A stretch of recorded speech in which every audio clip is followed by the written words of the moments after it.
Hello, everybody. My name is Brian Baldock. I'm a senior program manager and fast track architect with Fast Track for Microsoft 365.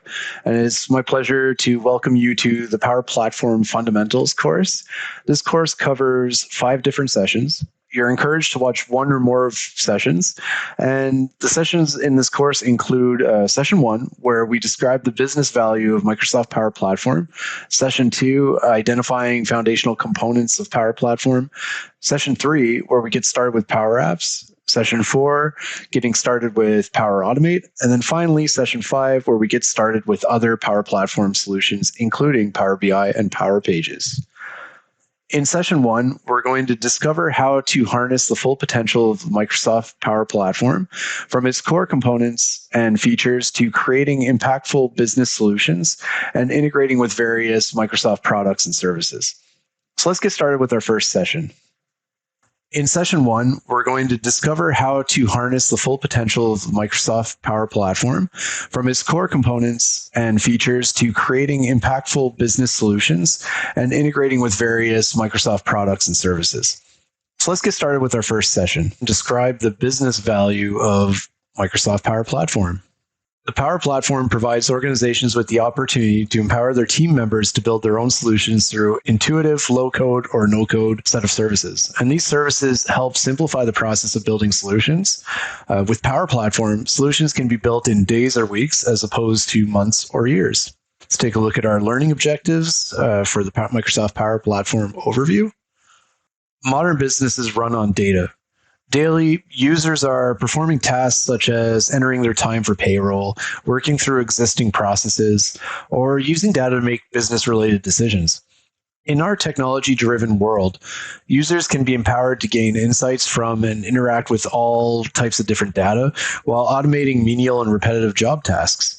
Microsoft Power Platform enables your business to craft solutions while empowering you to unite customized technology to help everyone, from CEO to frontline workers, and to drive businesses with data-driven insights. Now let's explore what makes up Microsoft's Power Platform. Microsoft's Power Platform is composed of 4 key products, as listed on the side of the slide here. Let's walk through each of them to get a better understanding of what each of them does and explore, what their main purpose is. So, for instance, starting with Power Apps. Power Apps provides a rapid, low-code development environment for building custom apps for business needs. It's a suite of app development services with a scalable data platform, also known as Microsoft's Dataverse, and an ability to interact with cloud and on-premise data sources. You use Power Apps to create web and mobile applications that run on pretty much all devices. People use mobile apps in every area of their lives. I just want to take back on what I said there, pretty much all devices. No, it does run on all devices. So just want to clarify that really quickly. People use mobile apps in every area of their lives, right? And businesses should be no exception. Most out-of-the-box solutions do not meet exact business needs or integrate well with other programs. Power Apps has a really simple interface that eases users into app development so that every business user, either pro or just a regular information worker, can build custom apps. Now, if we talk about Power Automate lets users create automated workflows between applications and services. It helps automate repetitive business processes like communication and data collections, and it helps improve decision approvals and things like that. There's no need to waste important productivity hours on drafting the same email for a weekly update or manually walking through approval processes. Power Automate can provide automations not only for the individual user, but also for enterprise-grade process automation. And its simple interface allows users with every technical ability, from beginners to seasoned developers, to automate work tasks. Power BI is a business analytics service that delivers insights for analyzing data. It shares those insights through data visualizations, which make up reports and dashboards, to enable really fast, informed decisions. Power BI scales across an organization and has built-in governance and security. This allows businesses to focus on using data more than just having to manage it. Consider Power BI as the analysis and insights leg of the Microsoft Power Platform. A Power BI dashboard could potentially replace a standing meeting to report on company metrics such as sales data, progress against goals, or employee performance. Now, another really cool product part of the Power Platform is Power Pages, and it's a secured enterprise-grade low-code software as a service platform for creating, hosting, and administering modern external-facing business websites. Whether you're a low-code maker or a professional developer, Power Pages enables you to rapidly design, configure, and publish websites that seamlessly work across web browsers and devices. Power Pages provides rich customizable templates, a fluid visual experience through reimagined Design Studio, and an integrated learning hub to quickly build sites that suit your unique business needs. Power Pages is the newest member of the Microsoft Power Platform family. With Power Pages, you build sites using the same shared business data. It's all stored in the Microsoft Dataverse, and pretty much the same data that you use for building apps, workflows, intelligent virtual agents, reports, analytics. So it's the same data that you're using for the rest of the Power Platform, and you're using that to help you build a business website that's external facing.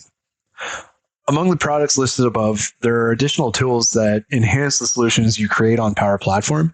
And some of these are the AI Builder, which allows users and developers to add AI capabilities to the workflows and Power Apps that they create and use. So AI Builder is a turnkey solution that allows you to easily add intelligence to your workflows or apps, and it predicts outcomes to help improve business performance without writing code. Microsoft Dataverse is a scalable data service and app platform which lets users securely store and manage data from multiple sources. You can integrate that data in business applications using a common data model to ensure ease and consistency to users. Microsoft Dataverse is the common currency that enables the components of the Power Platform to work together. It's the foundation that enables the consolidation, that display and manipulation of data, and connectors, which is another portion of it, allows you to enable you to connect to apps and data and devices in the cloud. So consider connectors as the bridge across which information and commands travel. Connectors are used by Power Apps, Power Automate Flows, and Logic Apps, and there are more than 900 pre-built connectors for the Power Platform, enabling all of your data and actions to connect cohesively. Examples of popular connectors might include Salesforce, Office 365, Twitter, Dropbox, Google Services, and a bunch of other ones. Let's talk about the business value of Power Platform.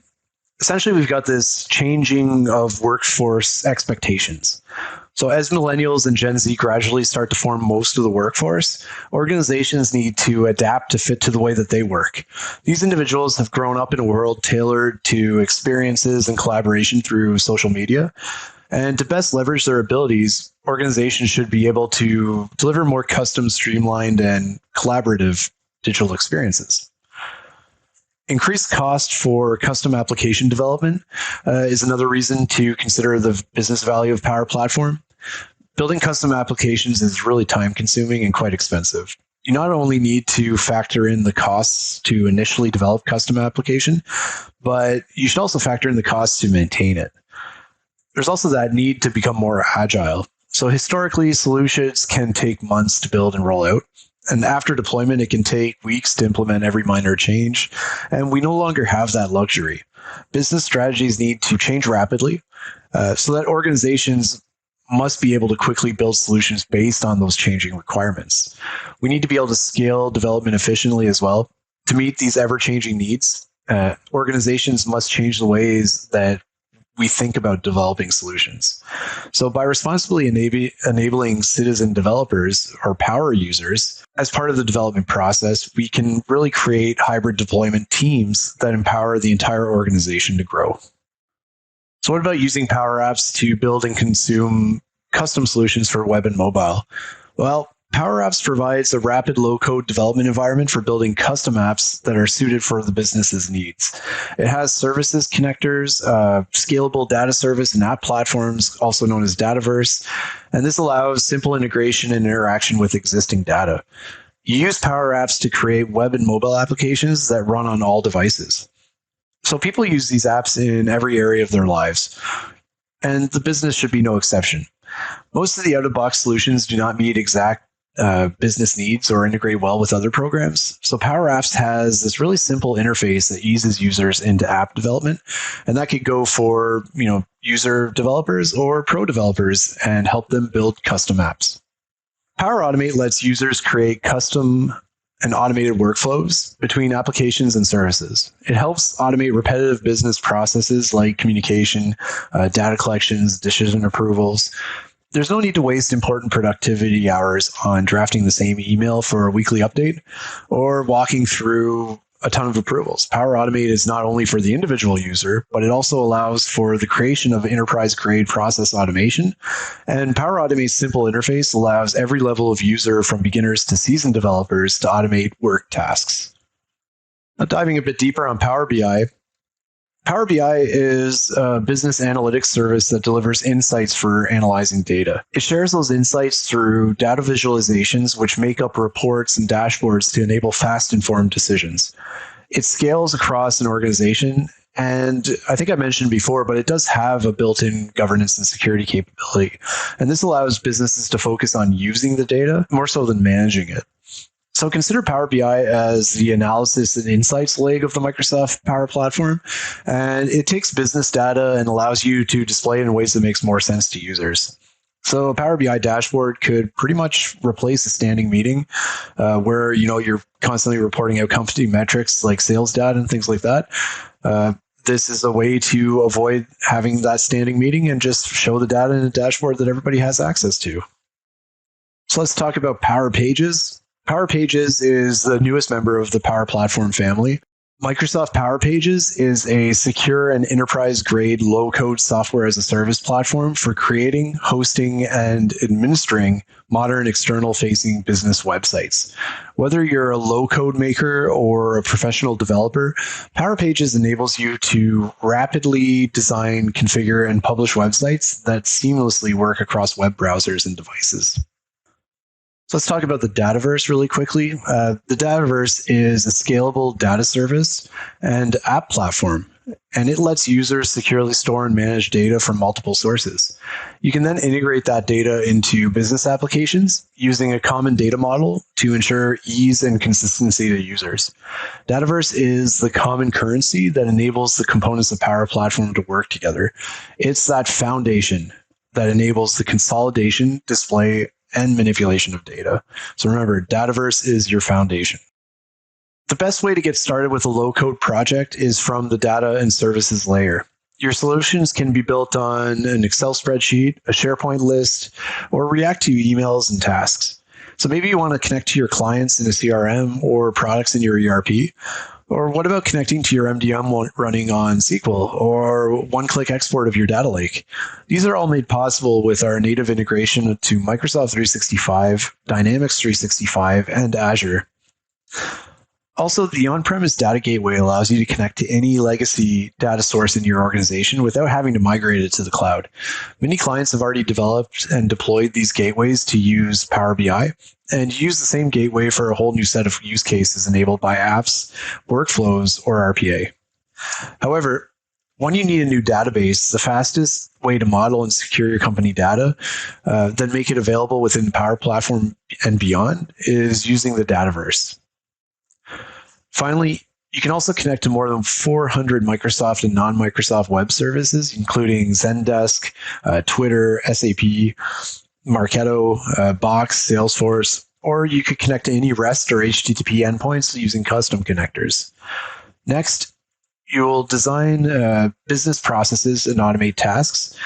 Your managers can now approve or reject requests from any system across your organization in a centralized dashboard within emails or chats. And app makers can infuse AI everywhere with models ranging from prediction to optical character recognition, or OCR, or from object detection to sentiment analysis without writing a single line of code. And that's all thanks to AI Builder's guided experience. So let's say you receive a new RFP in your inbox. Power Automate can extract the PDF and its content, put the file in Dropbox or OneDrive, or create a new opportunity in Salesforce or Dynamics 365 with the details extracted from the RFP.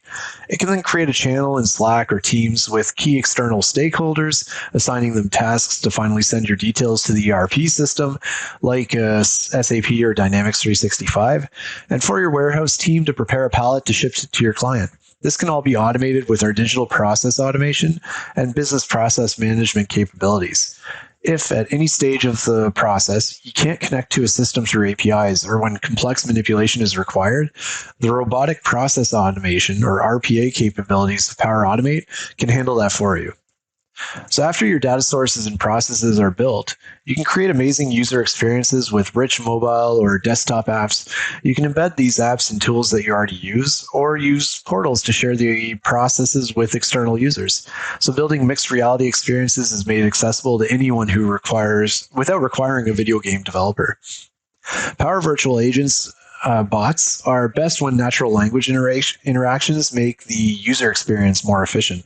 So PVA reviews your documents and websites to create content and offer easy-to-use authoring experiences for subject matter experts as well as for your regular users. So it helps make better decisions from your data with Power BI reports and dashboards, and it can connect virtually anything and use AI to provide insights without the need to manually create new charts or graphs each time. So as the Power Platform lives where you work, you can create and use apps and chatbots without leaving Teams, extend the project for web through the Dataverse, launch flows directly from Dynamics 365 and Excel, or create custom Power Apps directly in SharePoint. So all these features have the same governance model and ALM tools and security principles and comply to policies that you already have in place. So I'm just going to get off my soapbox for a second here and move on to the next slide. Many organizations around the world use Microsoft technologies in the enterprise capacity. They often leverage Microsoft 365 as their email and productivity platform, and they might also use SharePoint as their document management platform. Because of the pervasive use of Microsoft 365 services, there are multiple built-in scenarios where Power Platform can help you create a more streamlined solution. Power Platform includes multiple connectors that are designed to work with Microsoft 365 services. A couple examples of them are Outlook, Office 365 users, Excel, SharePoint. So these end users can then use these connectors to help make themselves more productive. So during any given day, a typical end user might receive more than 100 emails. Many of those messages will have attachments that need to be saved somewhere, such as a SharePoint site or OneDrive for Business folder. With the Power Platform, a user could easily create a Power Automate flow that monitors their inbox for incoming emails that have attachments. And then when these attachments are detected, the flow could locate the appropriate customer's folder in SharePoint, grab them, and automatically save the attachments there. If that manual process takes between 1 to 2 minutes and is being done 20 to 30 times a day, this illustration alone could save up to 2 hours of work a week. And that's just one of many examples. So how does Microsoft Teams and Power Platform work together? Let's take a look at them in a little bit more detail. So the Power BI tab for Microsoft Teams adds support for reports in the Teams workspace and allows users to share interactive Power BI content and collaborate with others in channels and chats. You can create packaged Power BI app content from scratch and distribute it as an app, or create an app template. Additionally, you can use the new Power BI app in Teams to bring your entire basic Power BI service experience. There's also a Power Apps app in Teams, and this experience provides an integrated experience for app makers to create and edit apps and workflows. They can quickly publish and share the apps to team members, and then members can use these apps without having to switch between multiple apps and services. So, for example, a company might create an incident reporting application that can be accessed directly within Microsoft Teams, so that when a user needs to report an incident, they can do so without leaving Teams. Power Automate, you can also create flows and automate repetitive tasks directly within the Teams environment. And so by using the Power Automate app, you can trigger a flow from any message within Teams and use adaptive cards within the Power Automate. You can also build flows to customize and further and get further value from within the Power Apps within Teams. So have a Power Apps that launches a a flow, and then so on and so forth. There's also the opportunity to have Power Virtual Agents running right within Teams. So the Virtual Agents app lets you create and manage and publish conversational chatbots from within Teams. So this allows you to have bots with other people in your organization and share these bots with other people in the organization so that you can chat and get answers for their questions. And then there's also the Virtual Assistant for Teams. And Virtual Assistant is a Microsoft open source template that enables you to create a robust conversational solution while maintaining full control over the user experience. You can also apply organizational branding and pull in the necessary data. You can configure a virtual agent or a virtual assistant for integration into the Teams environment. Power Platform also works with Dynamics 365 products in many ways. First, all Dynamics 365 customer engagement apps are model-driven applications and are built using Power Apps. They're based on data models stored within the Microsoft Dataverse, and components such as forms, views, charts, dashboards, these are all used to present data to the end users. So other Power Platform components leveraged by Dynamics 365 customer engagement apps might include Power BI. The business analytics capabilities that are provided by Power BI are often used to connect directly into Dynamics 365 applications and provide important insight into an organization so that you can then use these visualizations to leverage directly within the Dynamics 365 apps like Dynamics 365 Sales or Customer Service. Power Automate is another one that we can find within Dynamics 365. Items called business process flows are a primary component in Dynamics 365 customer engagement apps. So they provide a guide for people to get work done, essentially.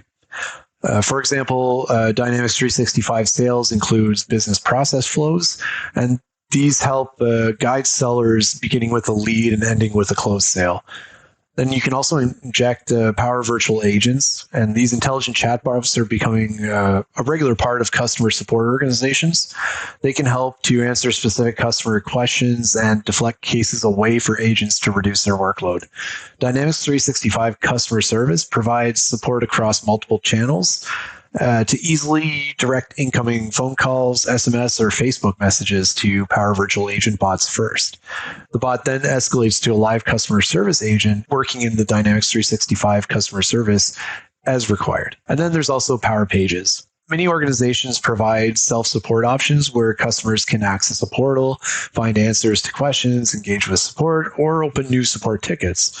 Power Pages make it easy for organizations to create externally facing websites that connect then into the Dataverse for customers' access.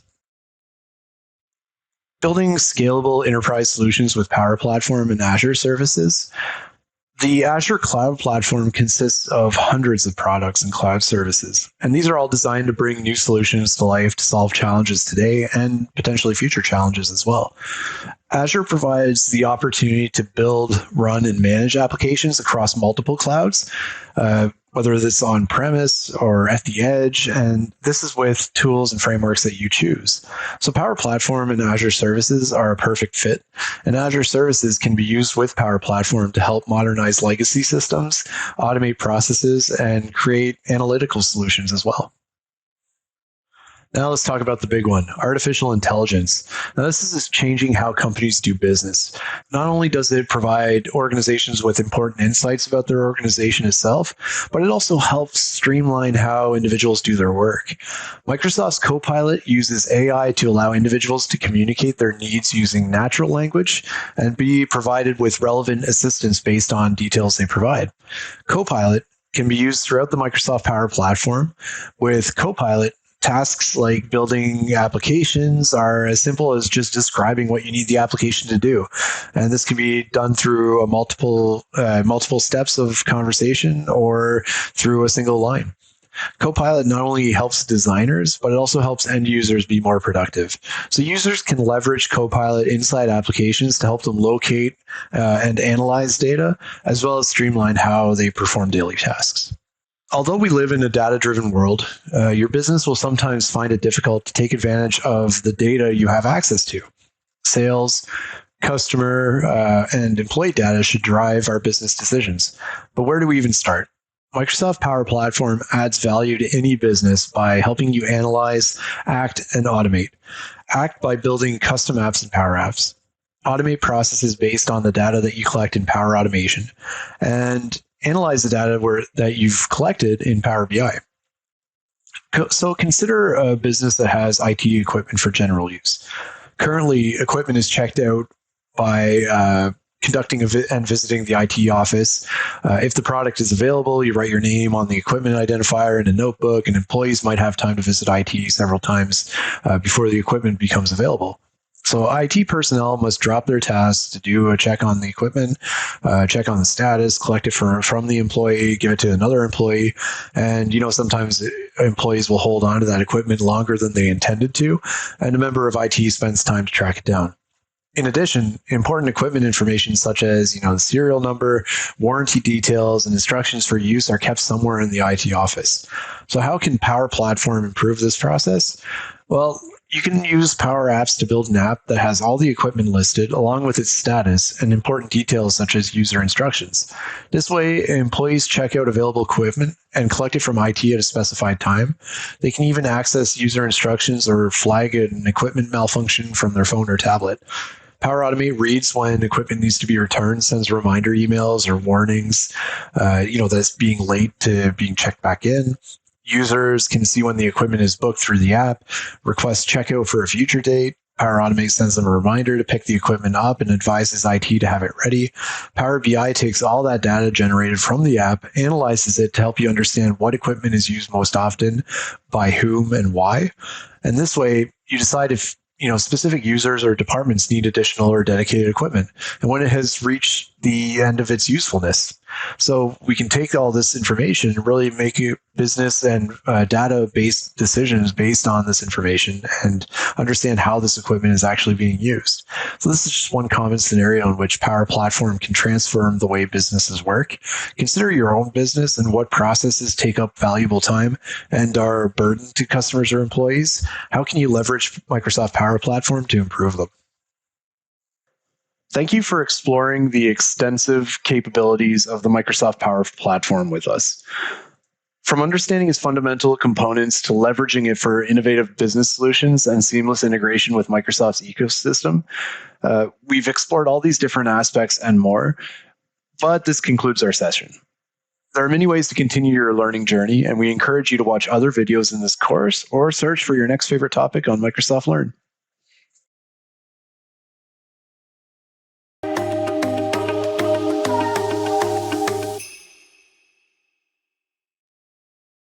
In this session, we'll embark on the exploration of the Microsoft Power Platform, focusing on administration and security, the capabilities of the Microsoft Dataverse, and the extensive range of Power Platform data connectors.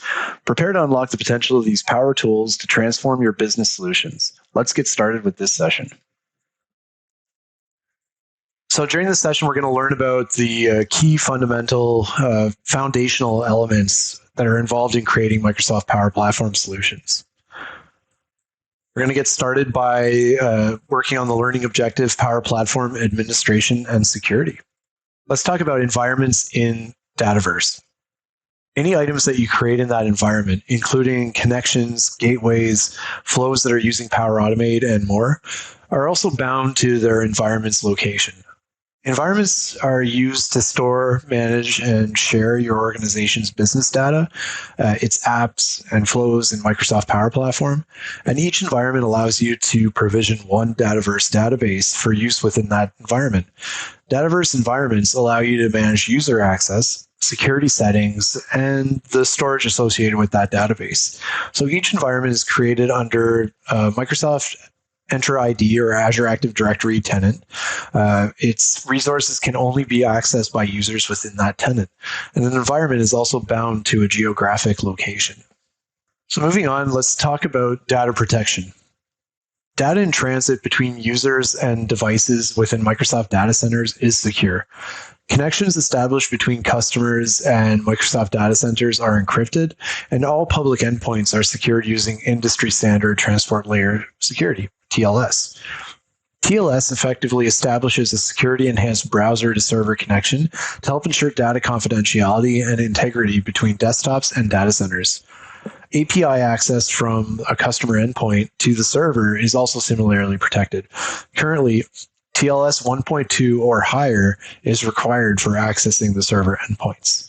There are also resources to manage GDPR compliance. So the European Union General Data Protection Regulation, GDPR, is one of the newest enacted privacy regulation that gives people rights to manage their own personal data. A complete discussion of GDPR is beyond scope of this content. However, Microsoft Power Platform fully supports GDPR, and for more GDPR resources and information, visit the Trust Center.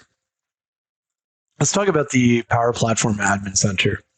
The Power Platform Admin Center provides the unified portal for administrators to manage environments and settings for Power Apps, Power Automate, customer engagement apps, so things like Dynamics 365 Sales, Dynamics 365 Customer Service, Field Service, Marketing, and Project Service Automation. So as we navigate the settings within the Power Platform Admin Center, it's crucial to understand how these are organized for efficient management. So let's take a closer look. Environments, here's where we'll find a comprehensive list of all the Dataverse instances that we have in our environment. And this is where various environments for our organization are deployed and displayed. So each serving different development, testing, or production purposes as defined. Analytics, this powerful section provides insights into how resources are utilized across our environments, and it's essential for monitoring performance and ensuring our operations run smoothly and efficiently. Resources, managing our environment's capacity is made straightforward in this area. It allows us to view and allocate necessary resources, ensuring that our applications have the power they need to perform optimally. Data integration, this part of the portal is particularly exciting because it enables us to create managed connections between Dataverse and other data stores. Imagine seamlessly syncing data with Salesforce or aggregating information from a SQL server. That's what we can orchestrate right there. And then there's data policies. So last but not least, we have the capability to set up data policies. And these are our gatekeepers, determining which data connectors are permitted, thus controlling the flow of data into and out of the Dataverse tables. This is really crucial for maintaining data governance and compliance. So each of these categories can be accessed conveniently by the links on the left side of the portal, providing a structured approach for managing our Power Platform settings. Next, let's move on to the Microsoft Dataverse portion of the session. Dataverse is a cloud-based low-code data service and app platform. It allows you to easily leverage the security and connectivity of the Microsoft services.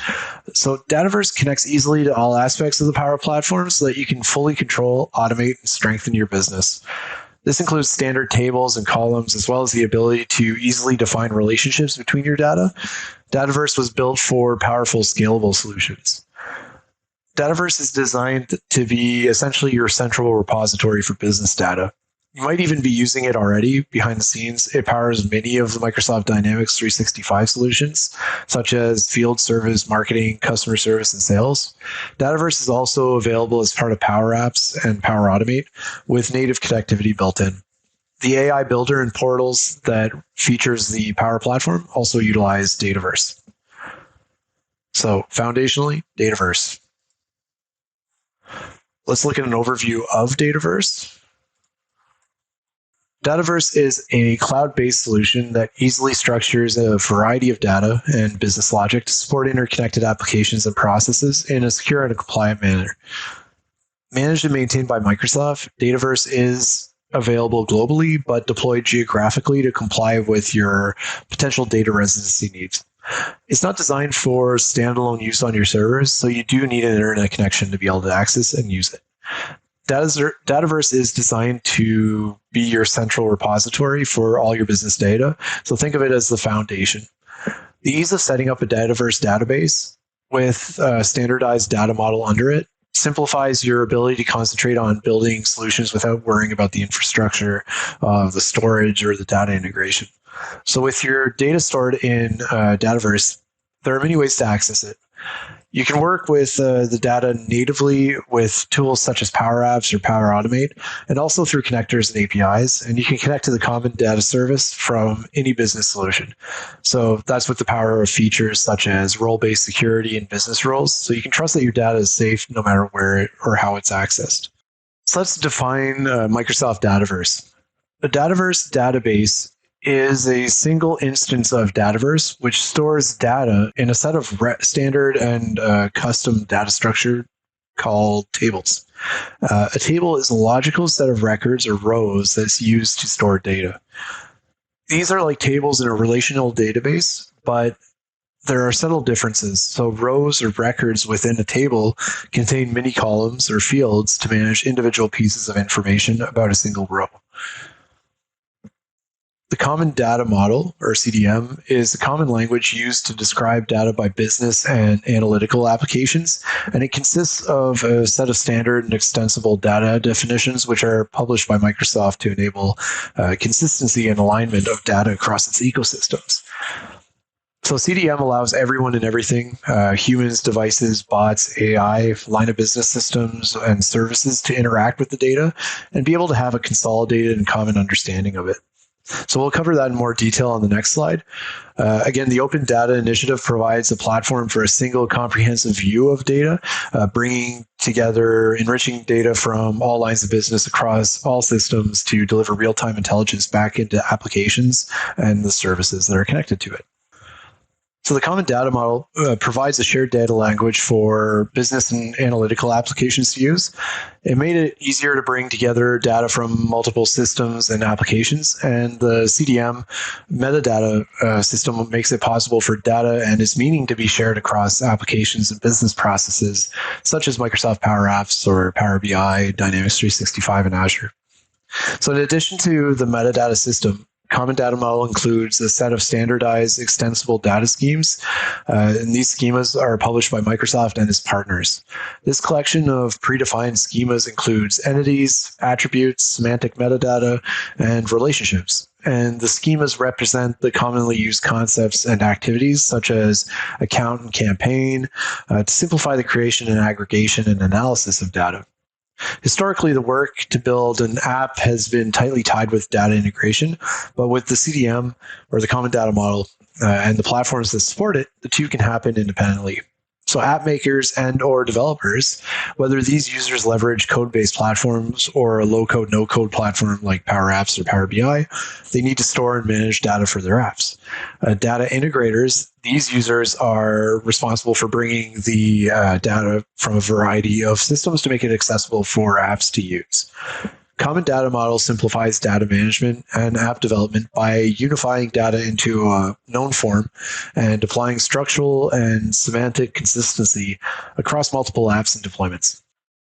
So to summarize the benefits, structural and semantic consistency across applications and deployments, simplified integration and disambiguation of data that's collected from processes, digital interactions, product telemetry, and people interactions, and so on. So it's a unified shape, where data integrations combine existing enterprise data with other sources to use it holistically to develop apps and derive insights. So the ability to extend the schema and common data model standard entities really just allow us to tailor our model to our organization, or tailor your model to your organization. So let's talk about some types of tables. There's your standard set of tables. So this is the base set of tables created for every instance of a Dataverse database. And you can add more columns to any table, but you can only delete columns from a custom table. And then custom tables are created for very specific business applications, and all licensed Dataverse users can access custom tables if they're assigned the proper security permissions to do so. Then there's complex tables that contain complex server-side business logic, including real-time workflows or plugins. And some tables used in Dynamics 365 applications are complex as well. So if you add server-side logic, you must take care of to ensure that the users have the proper license to use the complex table. Additional information about complex tables can be accessed via the link in this module's summary unit. So if possible, always use standard tables and columns.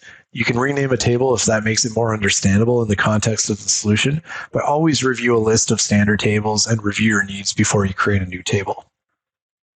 Tables that relate to one another have a relational connection, and relationships between tables exist in many forms, the two most common being one-to-many and many-to-many.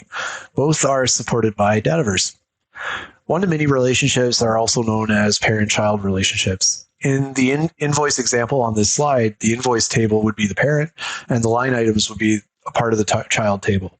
An invoice can have 0, 1, or many line items or child rows, but the line item will always be related to just one invoice, a parent record. And typically, child records will not exist without a parent record. A column that only allows unique values, such as an invoice number, is used to identify the parent record.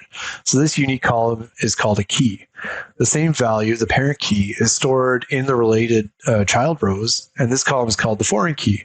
When the child record is used to store the parent key value, ingeniously, filtering is used to display child records with the value in the foreign key that matches the key value of the parent record. So this allows applications to display the child records, line items in the previous example, that belong to the particular parent record, so invoice in the previous example. So this concept underlies many business software applications. So key to key, essentially. So an example of business rule usage is when they're in a canvas or model-driven apps set clear values in one or many columns in a table. So they can also be used to validate stored data or show error messages. So model-driven apps can use business rules to show or hide columns, enable or disable columns, and create recommendations based on business intelligence. So model-driven apps can also use business rules to show or hide columns. That's really just for model-driven apps only. Enable or disable columns, again, model-driven apps only. Create business recommendations based on business intelligence, and that, again, is only model-driven apps. One thing to note, though, is that columns were previously called fields, and you may see these terms used interchangeably in certain interfaces, such as building a business rule. So just keep that in mind when you're exploring. All right, let's dig into the Power Platform data connectors. Microsoft Power Platform gets its power from an ability to leverage data across many platforms. To do this, Microsoft Power Platform components use connectors. Think of connectors as bridges from a data source to your app or workflow, which allows information to be conveyed back and forth. You use connectors to extend your business solutions across platforms and add functionality to users. So Microsoft Power Platform has more than 275 connectors with the ability to build custom connectors as well. It's important to note that you'll need a paid plan to use premium connectors. So the connector reference in the summary and the resource unit list of all connectors shows whether they're considered standard or premium, and custom connectors are also considered a premium feature. Both these data source types are commonly used to bring data and additional functionality to your solutions. So as you can see, connecting to data sources allows you to integrate disparate parts of your business solutions to build them out cohesively. Tabular data. A tabular data source returns data in a structured table format. Power Apps can read directly from these tables and display these tables through galleries, forms, and other controls. Additionally, if the data supports it, if the data source supports it, Power Apps can create, edit, delete data from these data sources. So examples include Dataverse, SharePoint, or SQL Server. Function-based data.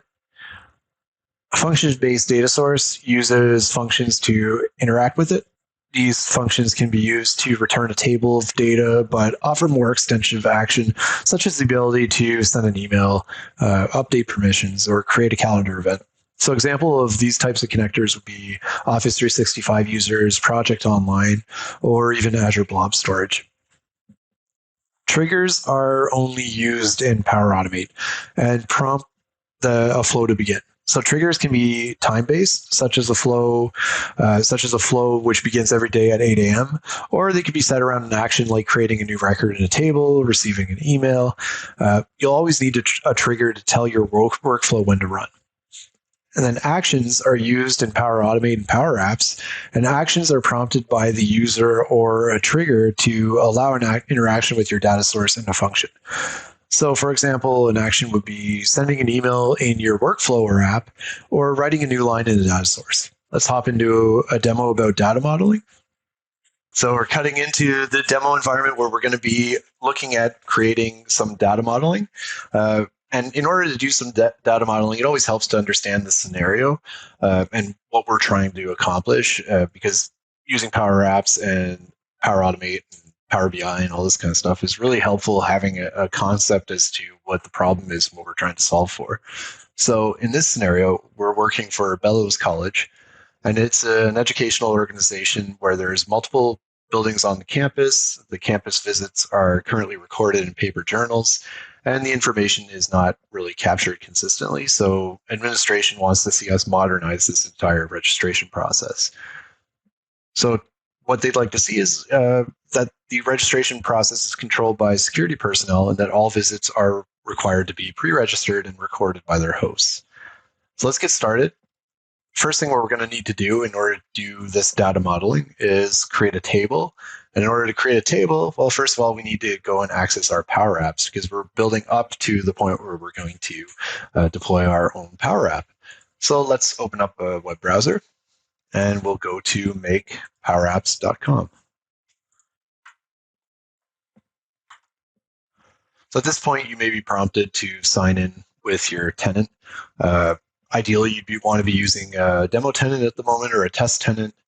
Do not make any changes in production. Definitely not a good idea. So in this case, I'm using a demo tenant where I've got a dev environment here. So I've just made sure that I've got this one selected instead of using default production. So next up, let's go to tables on the left, and we'll create a new table. So next, what we're going to want to do is there's a bunch of different options that we can pick from while we're creating this table. But here, what we're going to do is set advanced properties because we want to be able to name it something. So here, we're going to name it visit. And we'll just click save. So that's it. New table created. Next up, we need to do a little bit of customization here. So under schema, we're going to click on columns. And so that's over here, schema, columns, and we'll click on columns. Now you can see there's a bunch of columns that get pre-populated at the creation of the table. But what we're going to want to do is create some new columns for the data that we're going to import. So here, let's go ahead and create new column. We'll name this scheduled start for the display name. We're going to select date time, and we're going to make this a required column that needs to be filled out. Sorry, we can leave searchable enabled, and we'll also click advanced options and then make this time zone independent. So we want to use time zone independent for quite a number of these columns because the time of visit is always local to the location of the building, and it shouldn't change if we're viewing it from a different time zone. So let's click save here. Next up, let's go and create the scheduled end column. And it's pretty much the same configuration as the previous column configuration. So business required, advanced options, and time zone independent. Click save.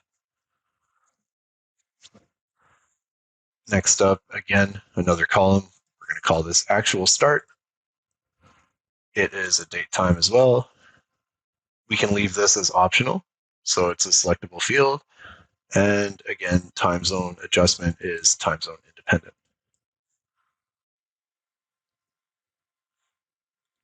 Now we need a column for the actual end, so when the visit actually ended.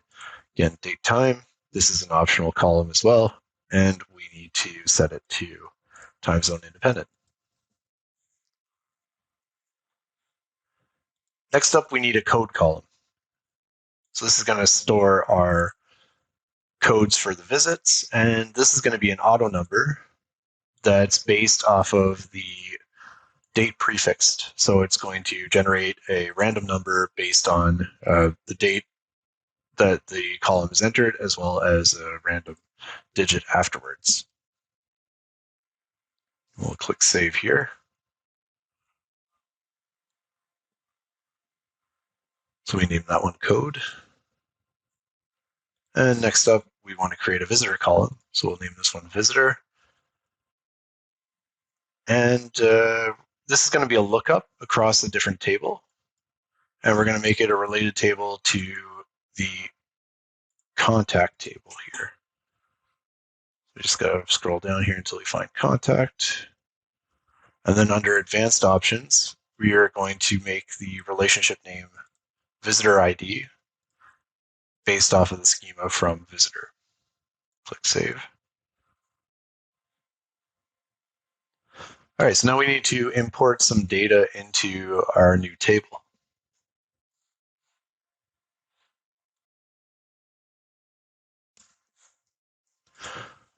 So I do have an Excel spreadsheet that is prepared here, visits.xlsx. So I'm going to go ahead and import that into OneDrive. So we'll head over to OneDrive by clicking on the waffle at the top left. Let's go to my files, and I can click Add New, Files Upload, and select Visits. So just uploading that to the root of my OneDrive folder. Another way that we can upload files to OneDrive is simply by dragging and dropping them into the window. So now that our file is uploaded, we can head back to the Power Apps tab. If you close the tab by any chance as you're following along, just make sure you go back to make.powerapps.com. So we'll head back to make.powerapps.com and just make sure that we're still connected to the appropriate environment. Now what we need to do is go and import the data into the table that we created. So we're going to want to create a data flow. So the way we can create a data flow is by going to tables. And we'll go ahead and open the visit table because we want to import the data directly into this table. Next, what we'll do is click on import up here at the top, and we'll say import data.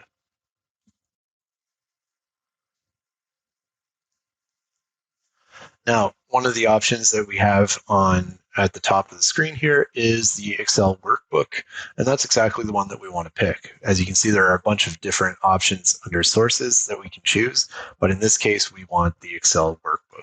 So we'll go ahead and click that.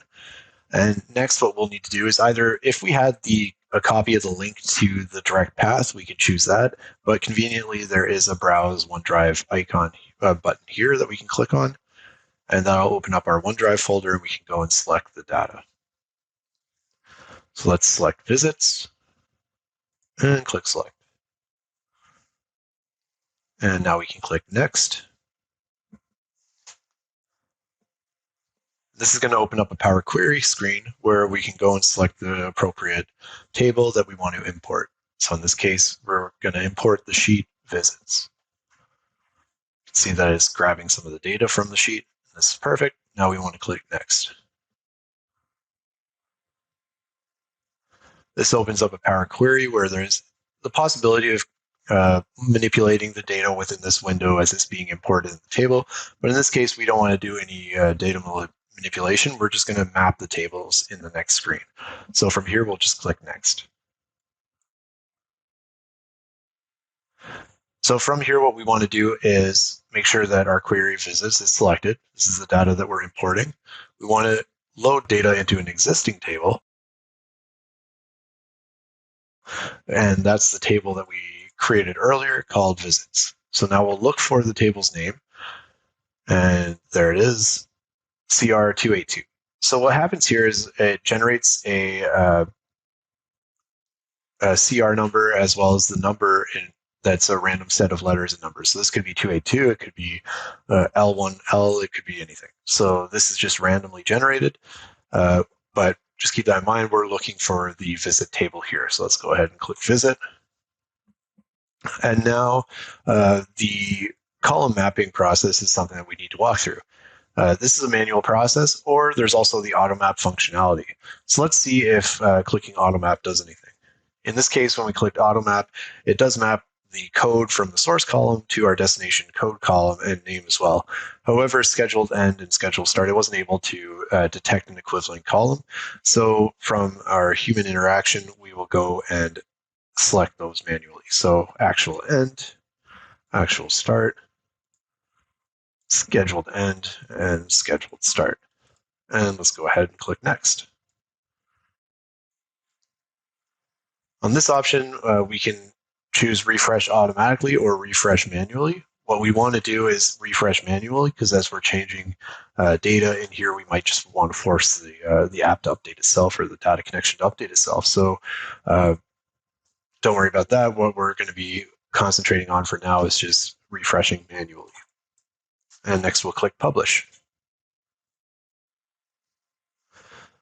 So it can take a bit of time for the data to import correctly into the table.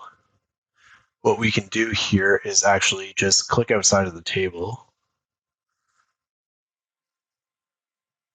and then go select the table again. See if that works. Yep, data's not in there yet, so let's just give it a bit more time.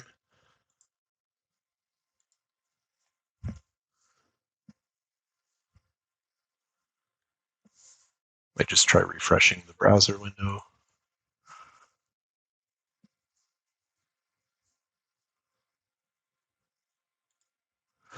Well, it found the columns, so let's load those up into the column. So we need actual start, we need the code, scheduled end, and scheduled start. There we go. Just by adding additional columns to the view here, it was able to load up the data. Sometimes it can take a little while, leaving the table like we did, coming back in, refreshing the browser window might work as well. It could just take a couple seconds, especially if you have a large amount of data to import. It could take even longer. So just make sure you give it some time. And then here we were able to select the rows that we wanted to see on this visualization there. So that summarizes the data modeling demos. That concludes the data modeling demo. So let's head back into the session and continue looking at our presentation. Thank you for joining us on this exploration of the Microsoft Power Platform, where we've navigated through the essentials of platform administration and security. Also, the integral role that Microsoft Dataverse has on the platform and the versatility of data connectors. Armed with this knowledge, you're well prepared to leverage these components to drive innovation and efficiency in your business operations. This concludes our session. Again, there are many ways to continue your learning journey, and we encourage you to watch other videos in this course or search out your next favorite topic on Microsoft Learn.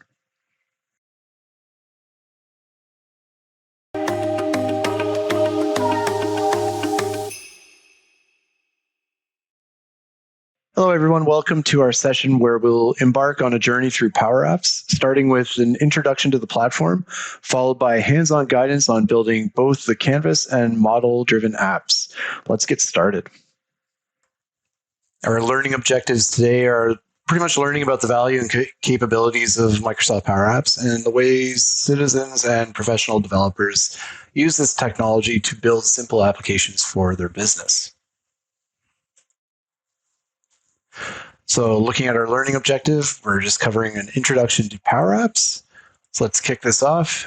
Do you have inefficient or legacy business processes that you would like to modernize? Are you still moving information around using paper or even a shared Excel workbook? Do you want to be able to perform these business processes from different devices like PCs or mobile phones? In that case, then you need Power Apps. Power Apps is a no-code, low-code platform for building apps off concepts that are similar to formulas in an Excel workbook, such as sum and text. So you use Power Apps to build simple solutions like vehicle inspection forms, status reports, or complex business solutions for purchasing processes and inventory management. So if you envision it, an app to solve a business problem, essentially you can use your skills around to build it. So although the module is geared towards business users with little background in computer science and coding, Power Apps offers advanced functionality and the ability for seasoned developers to easily design complex applications. So let's dig into a format of Power Apps, which are called Canvas apps. So Canvas apps are typically what most people think of when they hear about Power Apps. Canvas apps lets you design and build business apps without writing code in a traditional programming language such as C#. You design the app by dragging and dropping elements onto a canvas, just as you would put together, say, a slide in PowerShell or a PowerPoint. So you can create an Excel-like expressions for specifying logic and working with the data, and build apps that integrate business data from a variety of Microsoft and third-party sources. So Canvas Apps allows you to connect to multiple data sources in a single application, and it provides a lot of flexibility. So you can typically represent a use case or scenario in an app such as for, let's say, incident reporting or employee onboarding or even fundraising. So share your app so that users can run it in the browser or mobile device, and then embed your app in SharePoint or Power BI or even Teams directly. Now let's dive into another type of app, which is called model-driven apps.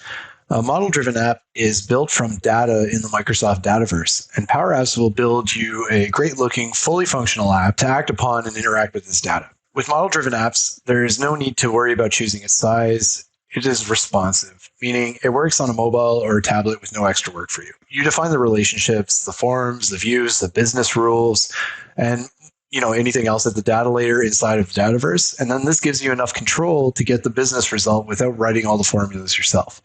So the model-driven app is an approach that focuses on adding components such as forms, views, charts, dashboards to tables using a very specific tool. Additionally, relationships can connect to tables together in a way that permits navigation between them and ensures that data is not repeated unnecessarily. So using the app designer with little or no code, you can build apps that are simple or very complex. Model-driven apps are especially well suited to process-driven apps that are data dense and make it easier for users to move between related records. So for example, if you're building an app to manage a complex process such as onboarding new employees, managing a sales process, or member relationships in an organization such as a bank, a model-driven app is a really great choice. While they're called model-driven apps, it's often easier to think of them as data model-driven apps. This is because without a data model housed within Microsoft Dataverse, you just can't build a model-driven app. Security and administration. So in the Power Automate Learn module, you also see that Power Automate has the ability to automate these tasks. You can download a Center of Excellence starter kit, a collection of components or tools that are designed to help you get started with developing a strategy for adopting and supporting Microsoft Power Platform with a focus on Power Apps and Power Automate. By now, you should understand that Power Apps does not require traditional code like C#, setting a low technology barrier for entry. So if you know your business process, you can start to write your first app. For many businesses, this means that apps are not coming from IT, but directly from frontline business users. In the same way that a finance department employee might build their own Excel workbooks, they can create their own Power Apps. Let's take a look at a case study talking about Heathrow Airport. So 76,000 workers and 200,000 travelers in a single day.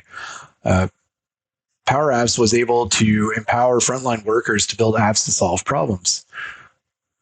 So this one particular user, Sumit Singh, former security worker turned app maker, created an app that held security information translated into dozens of different languages. So just an example of the success that frontline workers can have by using Power Apps. Let's get started by learning how to build a Canvas app. Building Canvas apps typically refers to creating a web application that uses HTML5 Canvas elements to draw graphics, animations, and interactive content. Canvas apps are commonly used for games, data visualization, and other interactive web applications. So let's talk about the basic elements that go into building a Canvas app.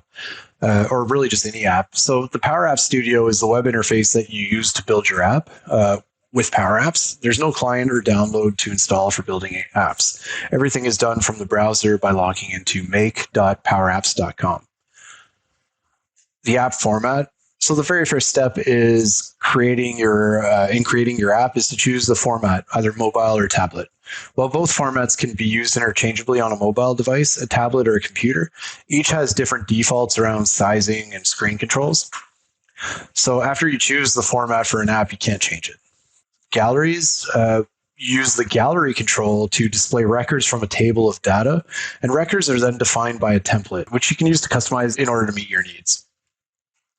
So this allows you to control which fields are shown and how they're formatted. Power Apps will apply this template automatically for you to every record in your data. Forms are focused on working with a very specific table row, so a record.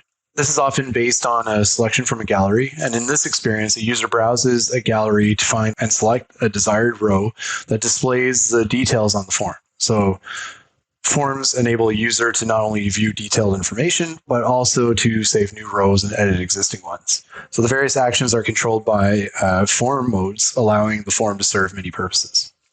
And then there's also input controls, and these allow maximum flexibility in customizing your apps. So Power Apps has a large selection of input controls like text inputs, buttons, drop downs, toggles, date pickers, sliders. Those are just a few examples.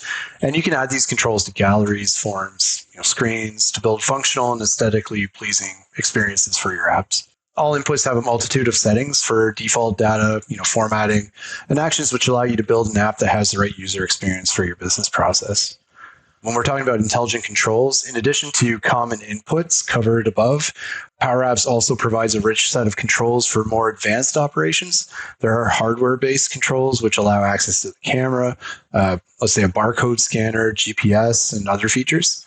There's also service-back controls like the business card reader or an object detector, and these allow you to add AI to your app without writing code. Then functions. Functions are the glue that binds all these controls, inputs, and data sources together. So you can use one or more functions to create formulas in your apps. And these formulas are similar to the language that you use in Excel and can be used for actions such as sending data to a data source, formatting information, creating animations, and more. So no complicated data code is necessary when you create these powerful functions with straightforward inputs to enhance your app. So again, no complicated code necessary. You just need powerful functions like these with straightforward inputs to enhance your app. So now that you have an overview of some of the rich functionality that you can achieve with Power Apps, next session we'll look at how we can build our very first app.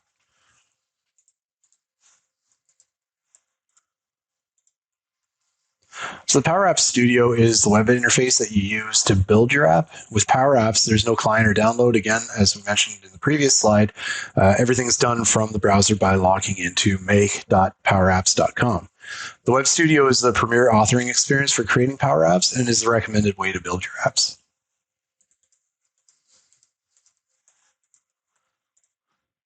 When we talk about the app format, again, it's the first step in choosing your app. So when you're creating your app, you choose the format. Is it mobile or tablet?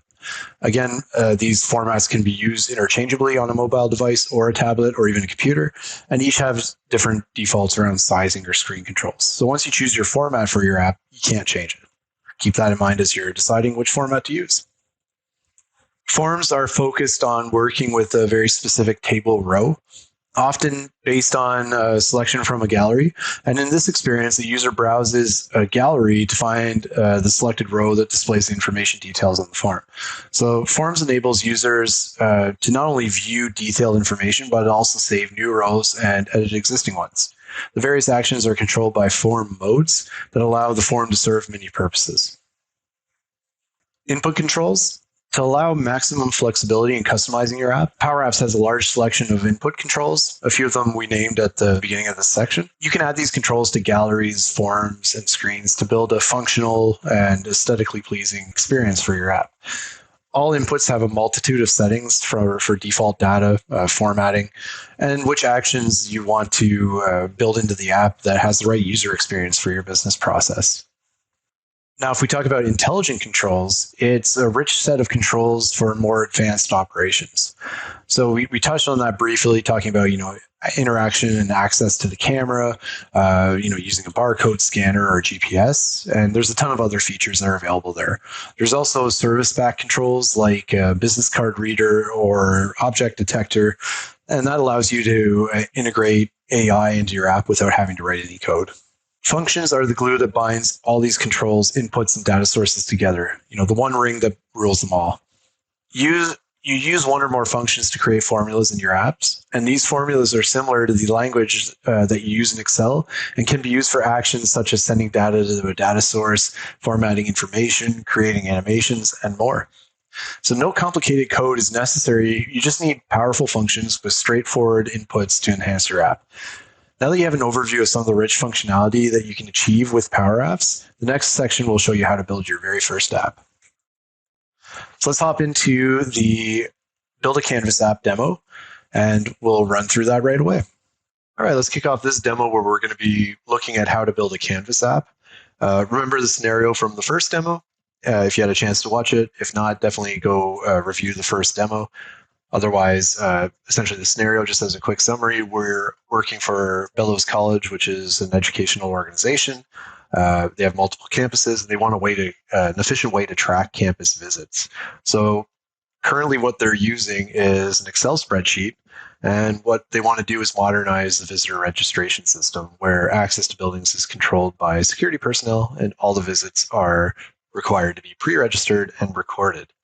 So let's dig into how to create this Canvas app. So first of all, let's open up a web browser and head to make.powerapps.com.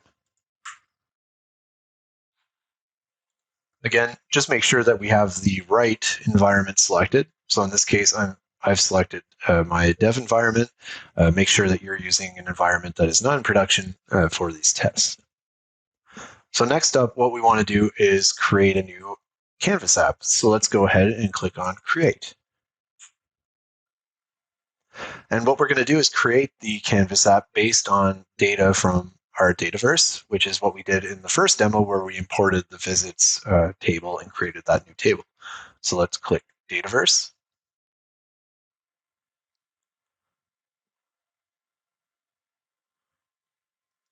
So we'll create a new connection to get started.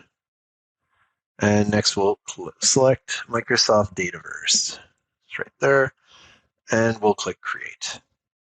Again, just to note that this is a premium connector. Click Create. And it's going to ask me to authenticate in. So I'll go ahead and authenticate.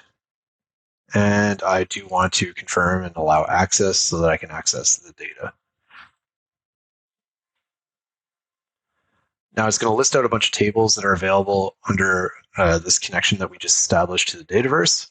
I want to use the visits table, which is the one that we created earlier in the previous demo. And let's click Connect.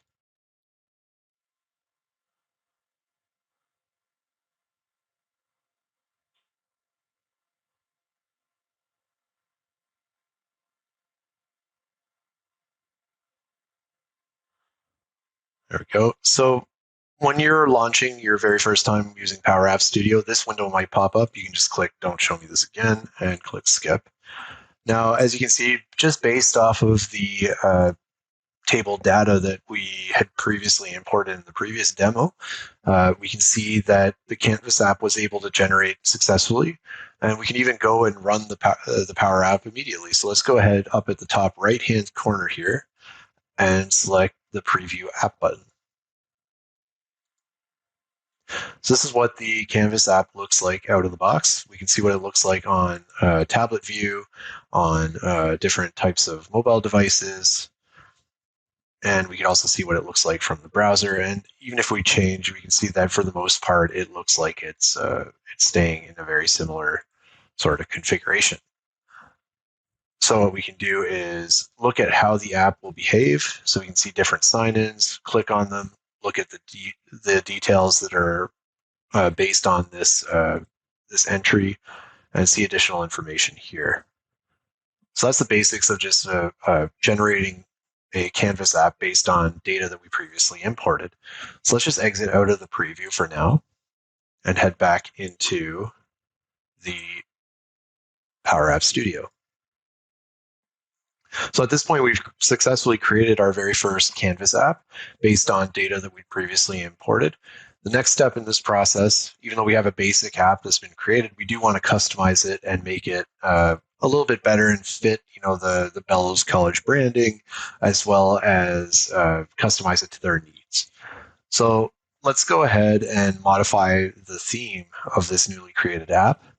So what we're going to do is look at modifying the header text of each of the three screens in the app, which is the browse, detail, and edit portions of the app. So right now we're on the browse screen. So what we're going to want to do is select the visits label on the screen. So on the right-hand side of the screen here, we have the different properties that are associated with the object that we selected. So here we have at the top is just the text that's showing in the text in the label.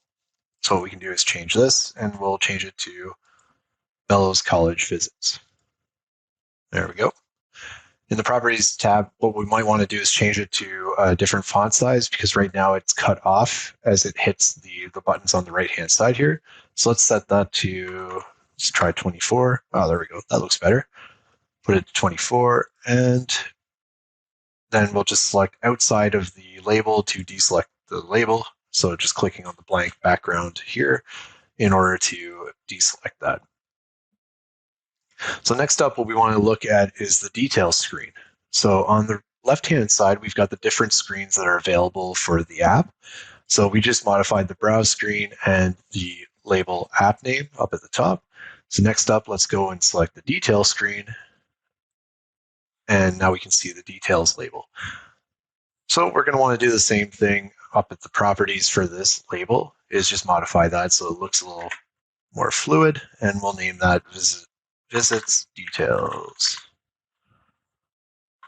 Visit details. There we go. And again, we don't really need to change the font size because it's not being cut off by any additional items at the top. So we can just click out and update the label name. Next up on the tree view here, let's go ahead and do the same thing for the edit view. So the edit screen, we're going to want to click visits at the top again. And let's change the name here to edit details. And let's just exit out of here. And let's go take a look at modifying our theme so that it fits with Bellows College's style. So back into tree view, we'll head back to the browse screen.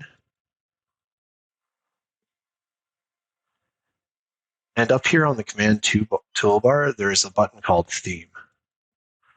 We can choose a different theme. So dependent on the style that your company is looking for, or what their standards are. There's standard screens. We can also customize the screen as we see fit. But in this case, what Bellows wants is red as the theme. So selecting the theme, you can see how it updates the browse screen and the rest of the app as well. So now that we've made some changes to the look and feel, let's go ahead and test the new app. So with our application open, we can go select settings and then general, and we're going to want to update the name of the app as well so that we can test this out and get the full experience. So we'll go to the settings option here, and let's rename our app, and we will name it Visits App, and click Close. So we can see that the name of the app changed up at the top here, so we're good to go on that front. Let's go back to the browse screen, and we'll click on Preview App.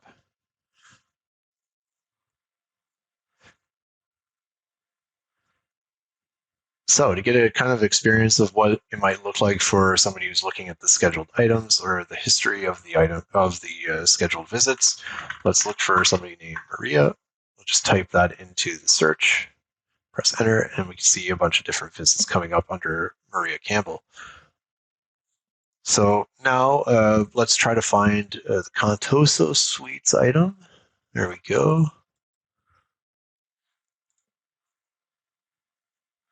And we can also select to edit this item if we see fit. So in this case, what I did was looked at Maria, tried to find any items that were associated with Maria. We've got a Maria Campbell here for Contoso Suites. We'll select it. Inside the visit details, we can select edit, and we can change details of the visit name here, and then select the check mark up at the top. So let's say we'll just do test for now, and click apply. And now that we can see that Maria Campbell's entry here has been updated, and that will reflect back in the table data as well. So it's not more complicated than that. We've just successfully generated our very first Canvas app based on the data that we imported in the very first demo. So congratulations, you have a fully functional app now to track registrations and visits to college campus locations. So moving on, we'll continue exploring the rest of the session and see you back in the PowerPoint presentation. All right, so let's talk about sharing an app. Now that you've created an app, you can share it with specific users, groups, or your entire organization. And when you share an app with other people, they can run it in a browser or in the players for Apple iOS, Google Android, and even better, you can give someone permission to update the app. So these permissions are very crucial as you're starting to develop this app and getting feedback on how the app is performing in your organization and in your environment. So let's move on. Let's take a look at how to build a model-driven app now.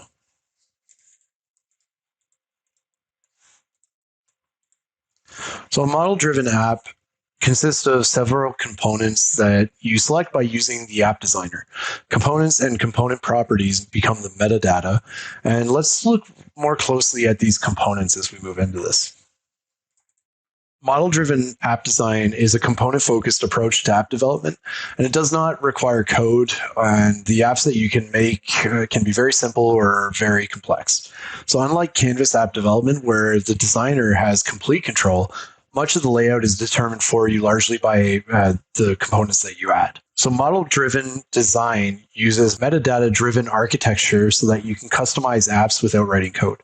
So to model business data, you determine what data the app will need to display and how it will relate to other data. Metadata means data about data and defines the structure of the data stored in the dataverse. Define your business processes. Defining and enforcing consistent business processes is a key aspect of model-driven app design. Consistent processes help ensure that your app users can focus on their work and not have to worry about having to remember to complete a set of manual steps. So processes can be simple or complex, and they often do change over time. Building an app. So after modeling the data and defining the processes, you build your app by selecting and setting up the components you need in the app designer. So what are the building blocks of a model-driven app? It consists of several components that you select by using the app designer, and the components and their properties become the metadata. So these components include data, different data components that can make up a model-driven app, are tables, columns, relationships.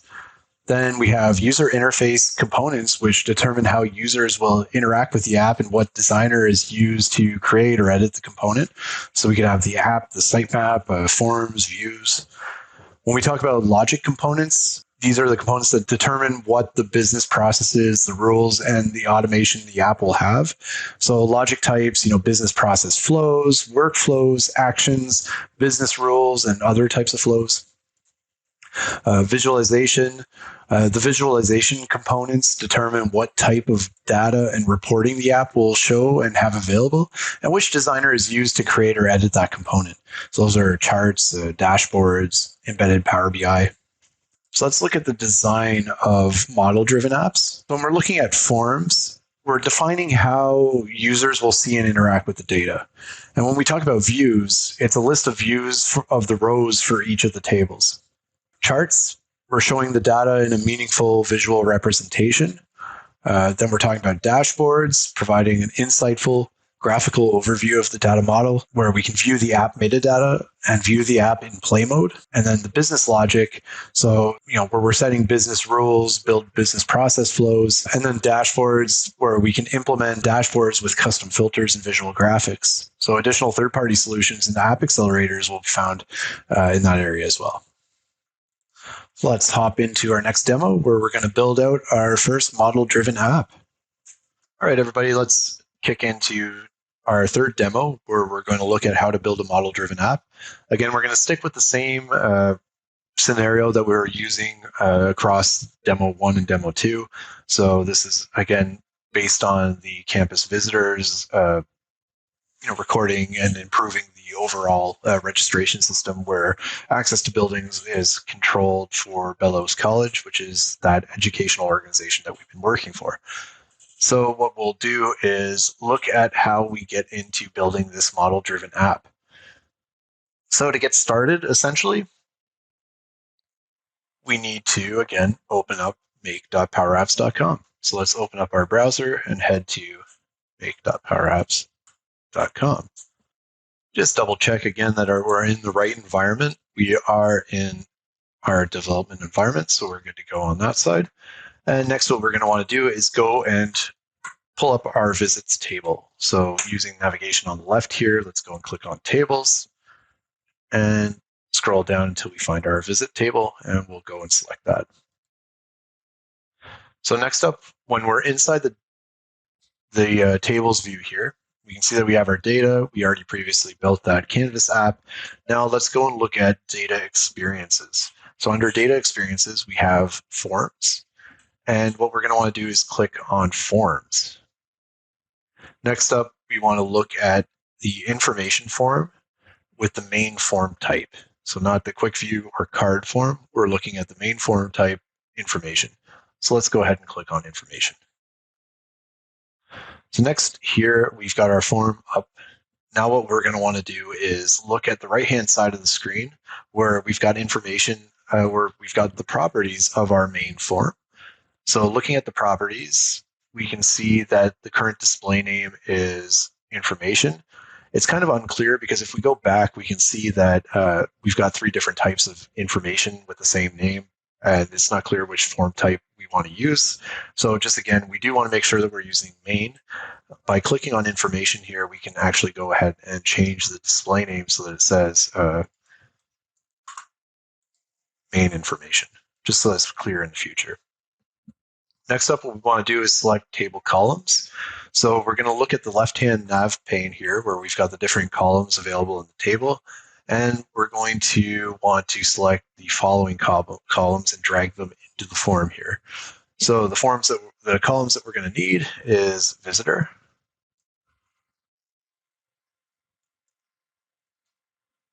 So just clicking it, we could pull it in. I thought dragging it worked as well. Oh yeah, it does. Okay, so dragging it is fine as well. We can do that. So we don't need status. I'm just going to pull that out.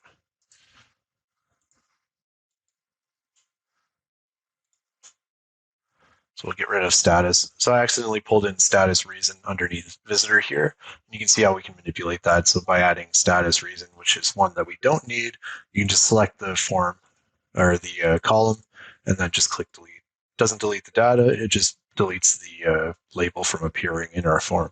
So in this case, I've got visitors, so that's a good start. Next up, we want scheduled start, we want scheduled end, and we want scheduled actual start and actual end.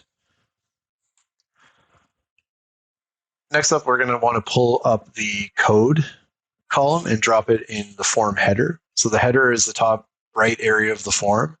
And we do want to make sure that the code shows up here so we get the ID. So let's do that, and we'll drop it up here at the top. So this lets us see what number of visit that we're currently on. And next, what we're going to want to do is just modify this so that the code, by selecting it, is read-only.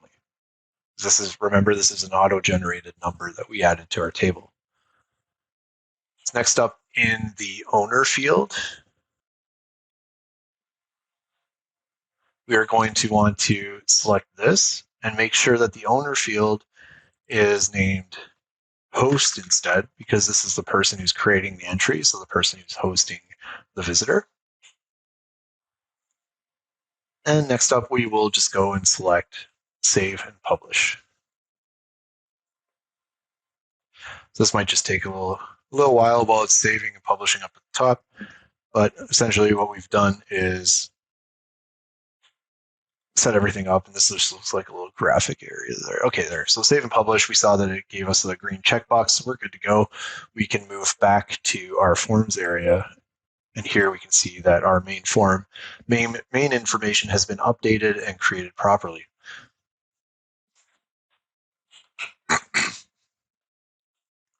So next, from this area, we can select from the breadcrumbs area, we'll just head back to our visit table. So next up, we're going to want to create and edit an active visits view so that we can set up a view for today's visits.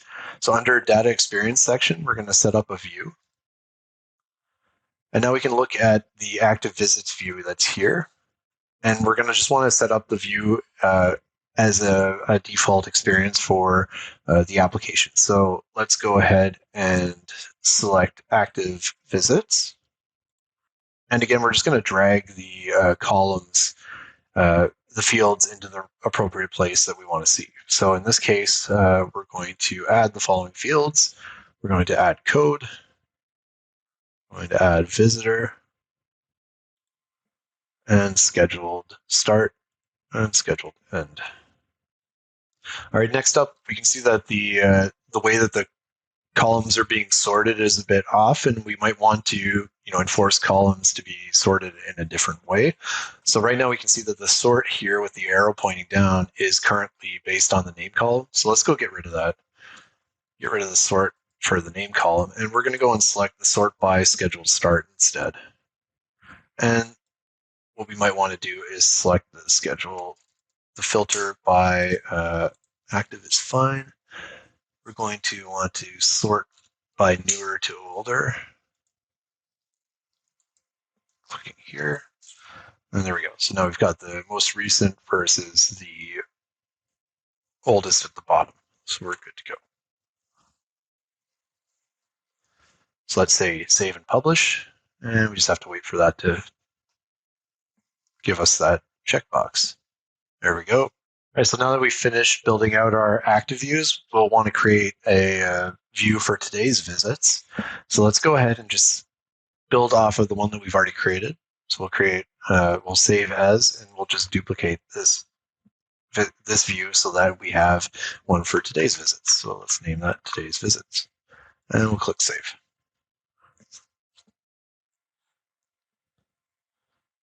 So next up, what we're going to want to do is filter this so that it doesn't have all of the visits that have been previously recorded. We just want to show the ones that are for today. So let's go ahead and click on the filters here. So we'll go to edit filters, and we're going to add a new row. And this is going to be for scheduled start. Where is it? Scheduled start. And that equals today. Click OK here. Next up, what we're going to want to do is get rid of the status is active. Get rid of that filter. And let's add actual start and actual end to the view so that we can have some more details on this view. So now we've got name, code, visitor, scheduled start, scheduled end. Just resize that a little bit, make it look nice and pretty. Actual end, that's good. So next up, we can save this. So again, this doesn't surprise me that we're not seeing anything in this window because scheduled start is today. We're a bit ahead of when the previous Excel spreadsheet was created, so we'll just have to play with new entries that we'll add here. So next up, let's go ahead and create our model-driven app. So we've saved and published this. We can head back to make.powerapps.com. So we'll head back to our home screen here.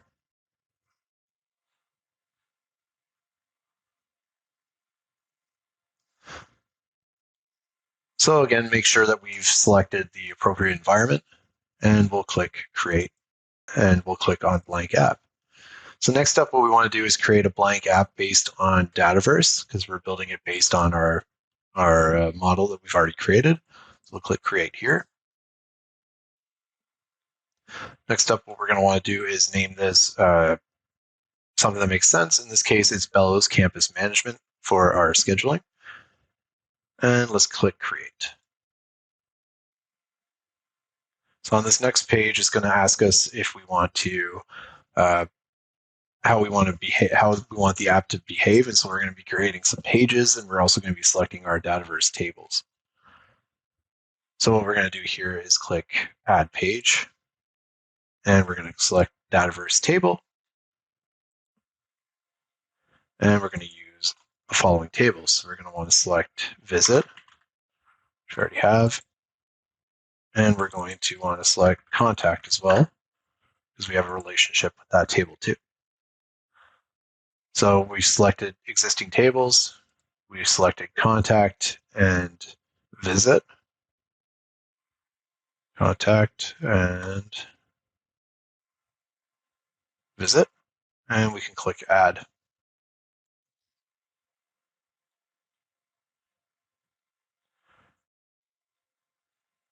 There we go.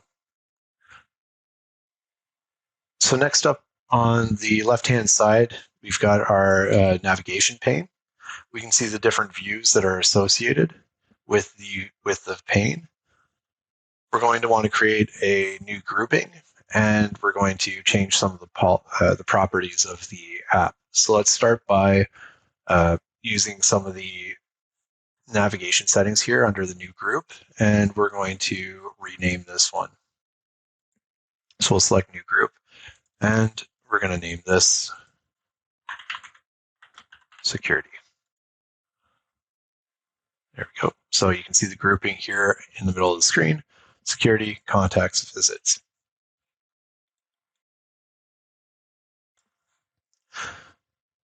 So now let's just go ahead and save our app. Because again, we don't have to do any customization on this side. It's imported our views. And what we can do is now say publish after we've saved it.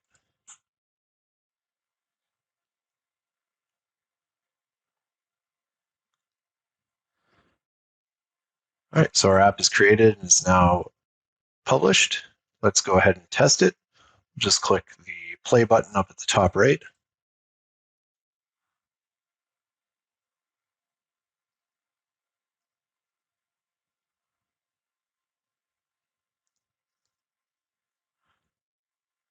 All right, so now we've got contacts. So we have, it loads up by default to the My Active contacts, and we do not currently have a contact. So let me just minimize Copilot here on the right-hand side, and let's go ahead and create our very first contact. So we'll click New,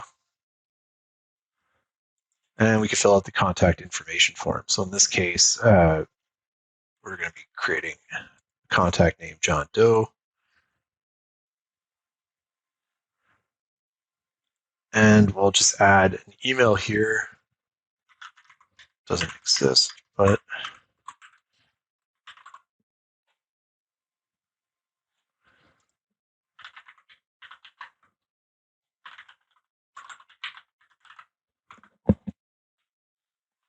and we can add any additional information that's required for the contact information.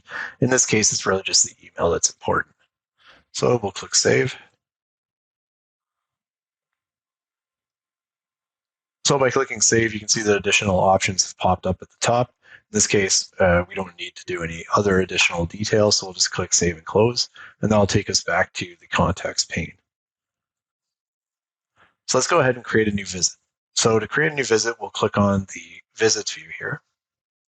So we've got the list of active visits. We've also got additional views. Remember, today's visits. So in this case, we have active visits selected. Let's go ahead and create a new visit. In this case, the visit will be just a test visit.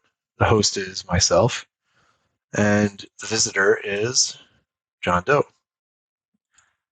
Start time, let's say today at 8 a.m. End time, we'll go a little bit later than 8 a.m. We'll say 4 p.m. And end time is 7 p.m. So we've got John Doe coming for a visit today at 4 p.m. So we'll say save and close. Now you can see that new test visit popped up on our active visits view. And if we go and click on today's visits, there we go. We've got John Doe showing up today at 4 p.m.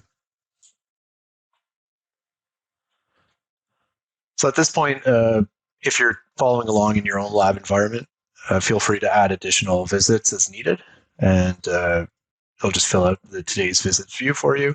You can also explore the other options around inactive visits and visits that are in progress and things like that. But that wraps it up for generating our very first model-driven app. Hope you enjoyed. Let's head back into the presentation.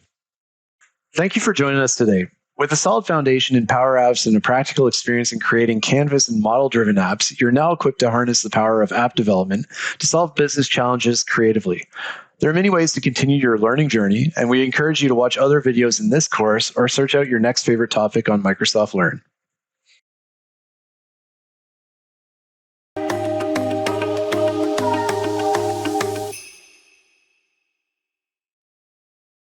Hello, and welcome to our focus session on Power Automate. In this session, we're going to be focused on providing an overview of the transformative tool that is Power Automate and guide you through building your own automated solutions. So let's get started. So Power Automate is an online workflow service that automates actions across the most common apps and services. Today, we'll be looking at an overview of Power Automate, as well as how to build an automated solution. Start off by that automated solution overview. So what we'll focus on is learning the business value of Power Automate, and we'll see how Power Automate works and looks from a user's perspective.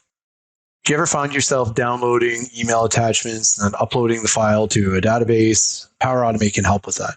Does the process of getting a new purchase order approved involve you taking the form from desk to desk to desk and to get sign off? Well, Power Automate can help with that too. Do you have to log into a website every morning, find the daily numbers, and then save those into another system? Power Automate can help. Power Automate is all about having computers manage repetitive tasks.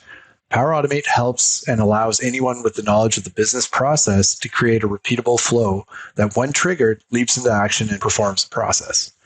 So some of the common scenarios and capabilities of Power Automate: we can automate repetitive tasks like moving data from one system to another, guiding a user through a process so they can complete it in different stages, connecting to external data sources via one of the hundreds of connectors that are available, or directly via an API. Also, the possibility of automating desktop-based processes with robotic process automation, or RPA. And we'll also dive into the example flow in the following slides. So let's dig in. When we're talking about manual tasks, things can get into that state where it becomes almost error prone, right? So the objective behind Power Automate is precisely the opposite. We want to take these manual, repetitive, and error-prone tasks that are really just this drag on strategic thinking and needs to drive business forward, and we can improve that business process by scaling automation across the organization. So some of the ways that we can do this is within Power Automate is through the power of Microsoft's cloud services and a combination of digital process automation, or DPA. We can also use robotic process automation, RPA, in one single automation platform. So key capabilities include automate legacy software using bots and screen scraping, without APIs, with SaaS-based RPA. So we can also automate across your, widely used first and third-party apps and services. There's over 275 without APIs as well. So Power Automate is an end-to-end platform for data integration across on-premise software and cloud services. So integrate your data from Dataverse to get a holistic view across your business. Natively integrates with Microsoft's three largest cloud services, namely Azure, Microsoft 365, and Dynamics 365. And then we can capitalize on cost-effective pricing for individuals and teams that scale based on our needs. DPA also enables everyone to do their jobs without having to wait for information or request additional access. So most organizations have some type of approval process that could benefit from automation. For example, time off, invoice approval, project sign off, things like that. The approval process is a really great way to kind of get started in that area, and that's what we're going to be looking at. Another example here is looking at a purchase order approval. So as you can see, even the business process has many decision points. Your flow easily handles the different decisions without you writing any code. Power Automate works by creating flows, and there are three types. Event-driven flows. These are flows that you build with a trigger that has one or more action. And thanks to the existing connectors, there's a multitude of triggers and actions available. You'll see these flows as my flows or as team flows in Power Automate. The only difference between a my flow and a team flow is ownership. With a my flow, you're the sole owner. So you as the user who created the flow is the sole owner, and while a team flow has more than one owner. There's also business process flows. Now, these flows are built to augment the experience when using model-driven apps and Dataverse. We use these to create a guided experience for our model-driven apps. And then there's also desktop flows, formerly known as UI flows. These RPA flows allow you to record yourself completing actions on your desktop or within a web browser, and then you can trigger a flow to do that process for you. You can also pass data in or data out of the process so that you can automate even manual business processes. So let's get started on how we can build our own automated solution. Building an automated solution involves creating a system or process that can perform tasks or operations without human intervention. So these specific steps and technologies that you'll use will depend on the nature of the task or process that you want to automate. Power Automate has hundreds of triggers and actions and connectors. So sometimes the hardest part is figuring out where to start. Fortunately, there are countless flow templates available to help you build a solution. To see all the templates available, sign into Power Automate and select templates from the left menu. From here, you can search by a specific word or phrase like Common Data Service, Dataverse, or browse based on category. If you click a specific template, you'll see more details, including the data sources it will connect to. Create a flow to save email attachments to OneDrive for Business from a list of templates. Search for Save Office 365 email attachments to OneDrive for Business, then click Template to start using it. Click Create Flow at the bottom of the screen to create the flow. Some important concepts to keep in mind when we're building flows. Every flow has two main parts, a trigger and one or more actions. Think of the trigger as the starting action for the flow, and the trigger can be something like an email arriving in your inbox, a new item being added to a SharePoint list, and actions are what you want to happen when a trigger is invoked. So for example, the new email trigger will start the action of creating a new file in OneDrive for Business. Other examples of actions include sending an email, posting a tweet, or starting an approval. So some examples of types of actions that you can have in a flow include loops, so running an action until conditions are met to move to the next step of the flow. Switch, which identifies a single case to execute based on the evaluation of the input. Do until, where it executes a block of actions until a specific condition evaluates to true. Apply to each. This executes a block of actions for each item in the input array. Expressions, underlying definition that describes the actual logic that runs in your flow and that can be manually written. So you can also perform data operations in your flow, such as compose, create a CSV table, join or select. And these concepts come into play later when you're building flows from scratch. With Power Automate, you don't think of running a flow the same way as you do with the Power Apps app. Instead, you do the activity that triggers the flow to run. In the case of the previous flow, instead of periodically running it manually, it would automatically run every time a new email is received with an attachment. This is because the flow has the trigger that determines when it should run. Let's say we want to create scheduled flows. So for example, in this example that's on the screen here, if you want to build a flow that runs every 2 weeks, we'd enter a 2 in the interval field, and then we select week in the frequency field. You can also specify the day of the week that your flow should run, and the text at the bottom of the dialog box explains the inputs in plain language. So for example, let's set up the flow as shown in the following graphic to start it no earlier than noon Pacific time on Monday, January 1st, 2024 or 2025, and to run it every 2 weeks at 5:30 p.m. Pacific time on Tuesday. Then we would use the compose action and the compose action as part of the data operation to save yourself from entering identical data multiple times when you're designing a flow. You can also follow these steps on Build Recurring Flows on Microsoft Learn. To build recurring flow, we'll be looking at that in a demo exercise shortly. If, say, we want to create a flow using a button through a Power Automate mobile app, first what we need to do is download and install the Power Automate mobile app from the App Store.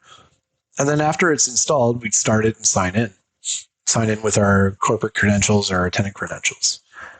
When you first start the app, you'll see the activity feed. This is where you'll see what's happening with your flows. It won't be the full experience you'd expect from your PC, but it will show some useful details. So, for example, you'll see the flow's last activity and find out whether it succeeded or failed. And if it failed, you'll see what went wrong. So, there's also a build a button flow on Microsoft Learn.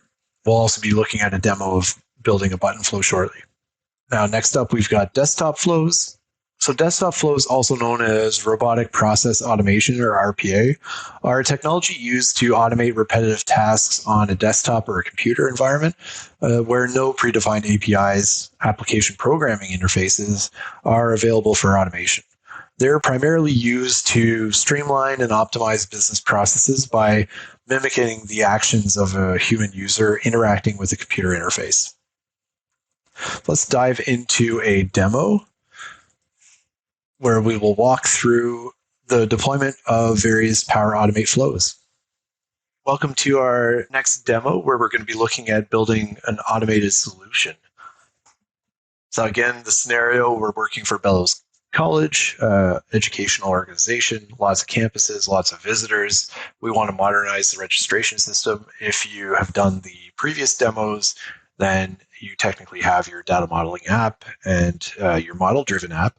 And so we are in this process now going to automate some parts of the app in order to have email notifications sent out when a visit gets scheduled. So let's go ahead and kick it off. So again, starting with the usual, we need to go ahead and log into make.powerapps.com. And I'm already signed in, so I'm good to go, but just make sure that you have the right environment selected. On the left-hand side, we're going to select flows. So this might happen if you're building this out for the first time. Just going to ask for your country region, and then you can just click get started. So we'll just say get started. So next up, what we're going to want to do is create a new flow. So we're going to create our very first flow, and it's going to be an automated cloud flow. So we'll click new flow up at the top, and we want to create an automated cloud flow. So what we're going to do is name this, because it's for our visitors, we're going to name this visit notification, and we're going to choose our flow's trigger, which is going to be Dataverse. So let's just do a search for Dataverse. And what we're going to look for is when a row is added or modified or deleted. So this is what we want because we want it to notify when a new visit is registered. So we'll click on this one and we'll click create. All right. So next up, how do we want it to behave? So we're looking for when a new row gets created in this Dataverse table. So what are we looking to trigger on? So what we're going to want to do is when the type gets changed, which is added, so when we want to only react to this this added event. So we're adding a new visit, and that's what we want to have notify us about. So the table name now, we just need to select the right table. So we're going to look for our visits table that we created in the earlier demo. And we're going to select organization as the scope. Now on a trigger step, where you can add a very specified step. So what we can do is rename it here by clicking on the ellipsis and then clicking rename. We're going to make sure that it's clear what's going on. So one of the major points about Power Automate and flows is really just making sure that all the steps are clearly defined and it's easy to look at and rapidly understand what's going on. So this trigger is when a visit is added. And there we go. So next up, what we want to do is create a new step where we're going to look for the visitor row so that we can find details about the contact, essentially. So let's click New Step, and we're going to search for Dataverse. So we've got Microsoft Dataverse, and then down here we've got a bunch of different actions that are available. So our next step, we're looking for an action, and what we want to do is retrieve the visitor information, including the email address. So we're going to have to get the row ID as the first step. So get a row by ID. Then we're going to select the table, which is contacts, because that's where the user information is stored. Scroll down here to contacts.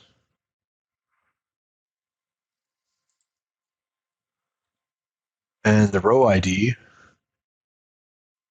is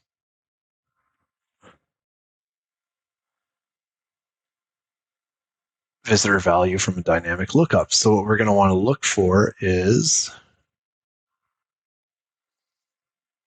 the visitor value. So we're looking at visitor value. So we're looking up the contact for the visit row that was created to trigger the flow.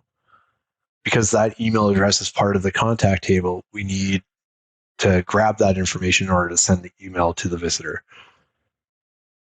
So row ID, visitor value. Next up, again, when a visit is added, we want to clearly define what this action is doing. So we'll rename this and we're going to call it get the visitor. So next up, we need an action that is going to actually send the email. So let's create a new step. And this time we're going to search for send mail, send an email.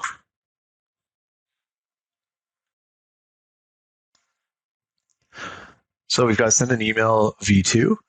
This one is perfect. This is the exact one that we're going to want to use. So we'll select send an email v2.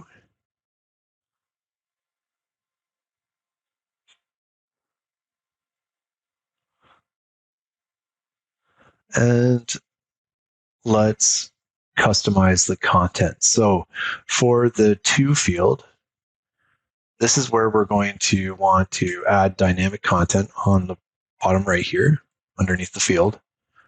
And we're going to want to use the value of the email address that is the primary email address for the contact. So we're adding in the to field dynamic content that's pulling the email address from the contact table.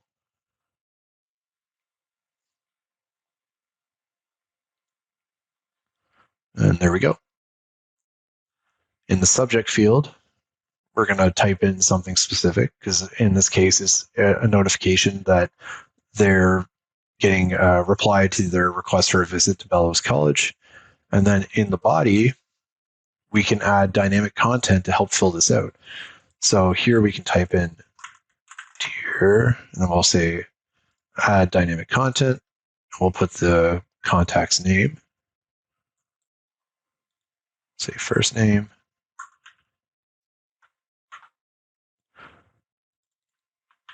type in some details about the visit. So you're currently scheduled to visit Bellows campus. And let's add dynamic content to specify the time and details of the visit. So we'll go to scheduled.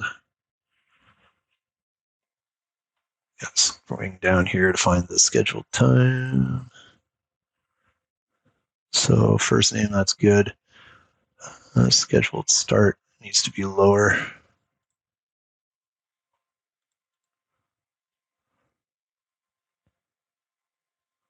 It's kind of annoying that this is cut off here, but let's try to dig up the right values. Let's search for scheduled start. There we go, scheduled start.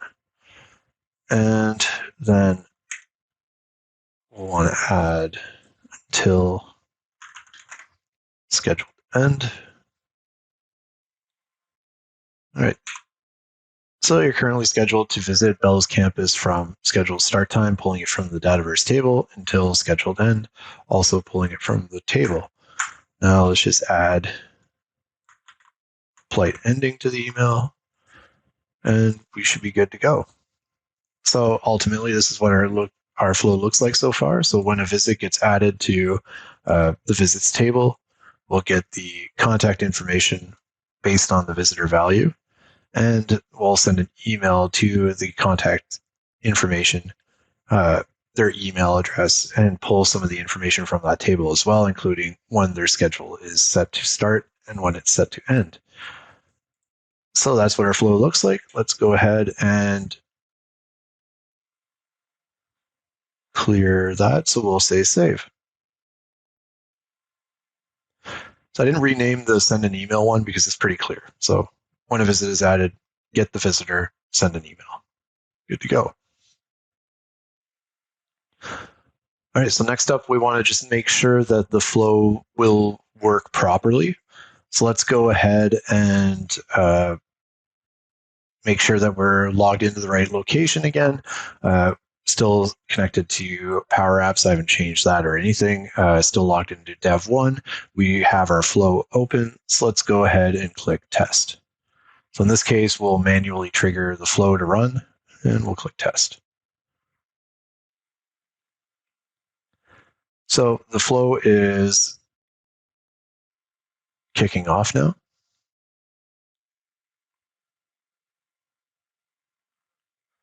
And what we're going to want to do is make sure that the flow works is by executing our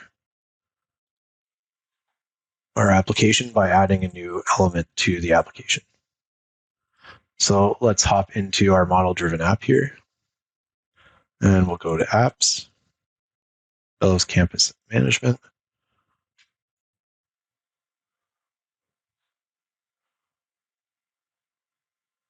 Just double check that our flow is currently running. It is, perfect. So I added an additional entry here with my email address, so we can double check that it works. Let's go ahead and schedule a new visit, create a new visit.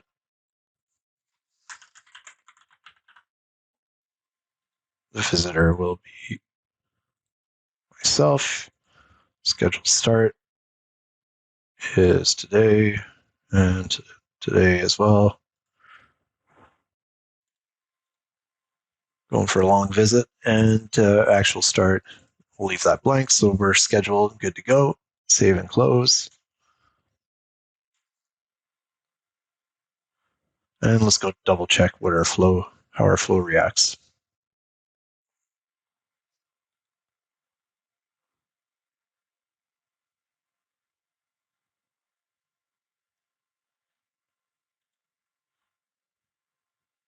There we go. So we can see that after creating the entry, flow is running. These green checkbox mean that it was able to perform these.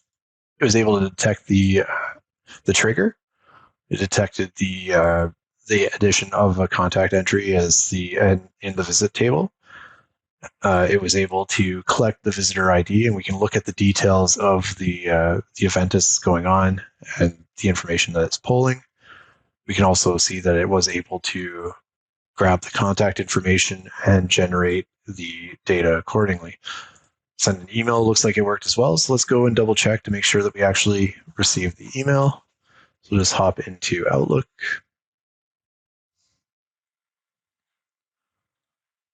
Wasn't signed in for some reason. Hang on a second. Let's go to outlook.office.com, and there we go. So I can see that I automatically received an email confirming that my scheduled visit is set from campus administration. And that was all done automatically after creating a new entry in the Bellows campus management app. So the flow, keeping it logical, working its way through. Now what we can do is go back to the flow here. And we can see under the list of our cloud flows that visit notification is created and is ready to run anytime a new notification or a new visit is scheduled. So that concludes this demo. We'll head back into the presentation. Thank you for engaging with our Power Automate session. Armed with a comprehensive overview and practical experience in crafting automated solutions, you're now ready to streamline your workflows and increase efficiency across your projects. There are many ways to continue your learning journey, and we encourage you to watch the other videos in this course or search out your next favorite topic on Microsoft Learn.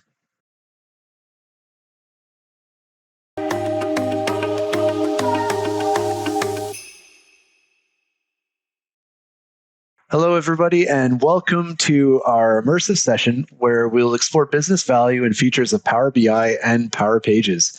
We'll dive into building a basic dashboard in Power BI and uncover the potential of AI Builder to enhance your data analysis and web development projects. Let's dive in. So here are the objectives that we will be achieving today. Learn how to describe business value of Power BI, build a dashboard, look at Power Pages, as well as the AI Builder. Let's kick it off with our first learning objective, learn how to describe the business value of Power BI features. The business world is increasingly data-driven. Small and large businesses alike use data to make decisions about sales, hiring, goals, and all areas for which they have data. While most businesses have access to data of one type or another, it can be intimidating to try to understand it without a background in data analytics or statistics. Even if you do understand the data, a challenge may arise in displaying it in a way that's easy to comprehend and communicate to other relevant people. Power BI takes the intimidation and hassle out of data analysis and that visualization aspect by connecting to one or more of hundreds of existing data sources. And using a secure and easy to understand interface, you can quickly and simply interact with and understand your data to influence all business systems. Microsoft Power BI is a collection of software services, apps, and connectors that work together to turn your unrelated sources of data into coherent, visually immersive, and interactive insights. So whether your data is a simple Microsoft Excel workbook or a collection of cloud-based and on-premise hybrid data warehouses, Power BI lets you easily connect to your data sources, and you can clean and model your data without affecting the underlying source. So visualize or discover what's important and then share that with anybody. What are some of the tools in the Power BI arsenal? We have the desktop, the mobile, and the service. All of them allow you to connect to sources, prepare data sets for analysis, transform and cleanse, and create reports for consumption. Now let's talk about the elements that make up Power BI. When we're looking at capacities are a core Power BI concept representing a set of resources that are used to deliver and host your content. Capacities are shared or dedicated. So a shared capacity is shared with other Microsoft customers, while a dedicated capacity is fully committed to a single customer. Dedicated capacities require subscription. And by default, workspaces are created on a shared capacity. So when we talk about workspaces, think of them as containers for dashboards, reports, data sets, and data flows in Power BI. There are two types of workspaces. There's My Workspace and Workspaces. So My Workspace is the personal workspace for any Power BI customer to work with your own content. Only you have access to My Workspace, and although you can share dashboards and reports, if you want to collaborate on dashboards and reports or create an app, then you need to operate in a workspace. Workspaces, with an S, are used to collaborate and share content with colleagues. You can add colleagues to your workspaces and collaborate on dashboards, reports, and data sets, with one exception. All workspace members need a Power BI Pro license. Workspaces are also where you create, publish, and manage apps for your organization. So think of workspaces as staging areas and containers for the content that will end up making up your Power BI app. So what is an app? An app is a collection of dashboards and reports built to deliver key metrics to the Power BI consumers in your organization. Apps are interactive, but app consumers, the colleagues who have access to the apps, do not necessarily need a pro license. Then we have data sets. A data set is a collection of data that you import or connect to. Power BI lets you connect to and import all sorts of data sets and bring them together in one place. Data sets can also source data from data flows. And then shared data sets, where business intelligence is a collaborative activity, it's important to understand and establish standardized data sets that can be the one source of truth. So discovering and reusing those standardized data sets is key.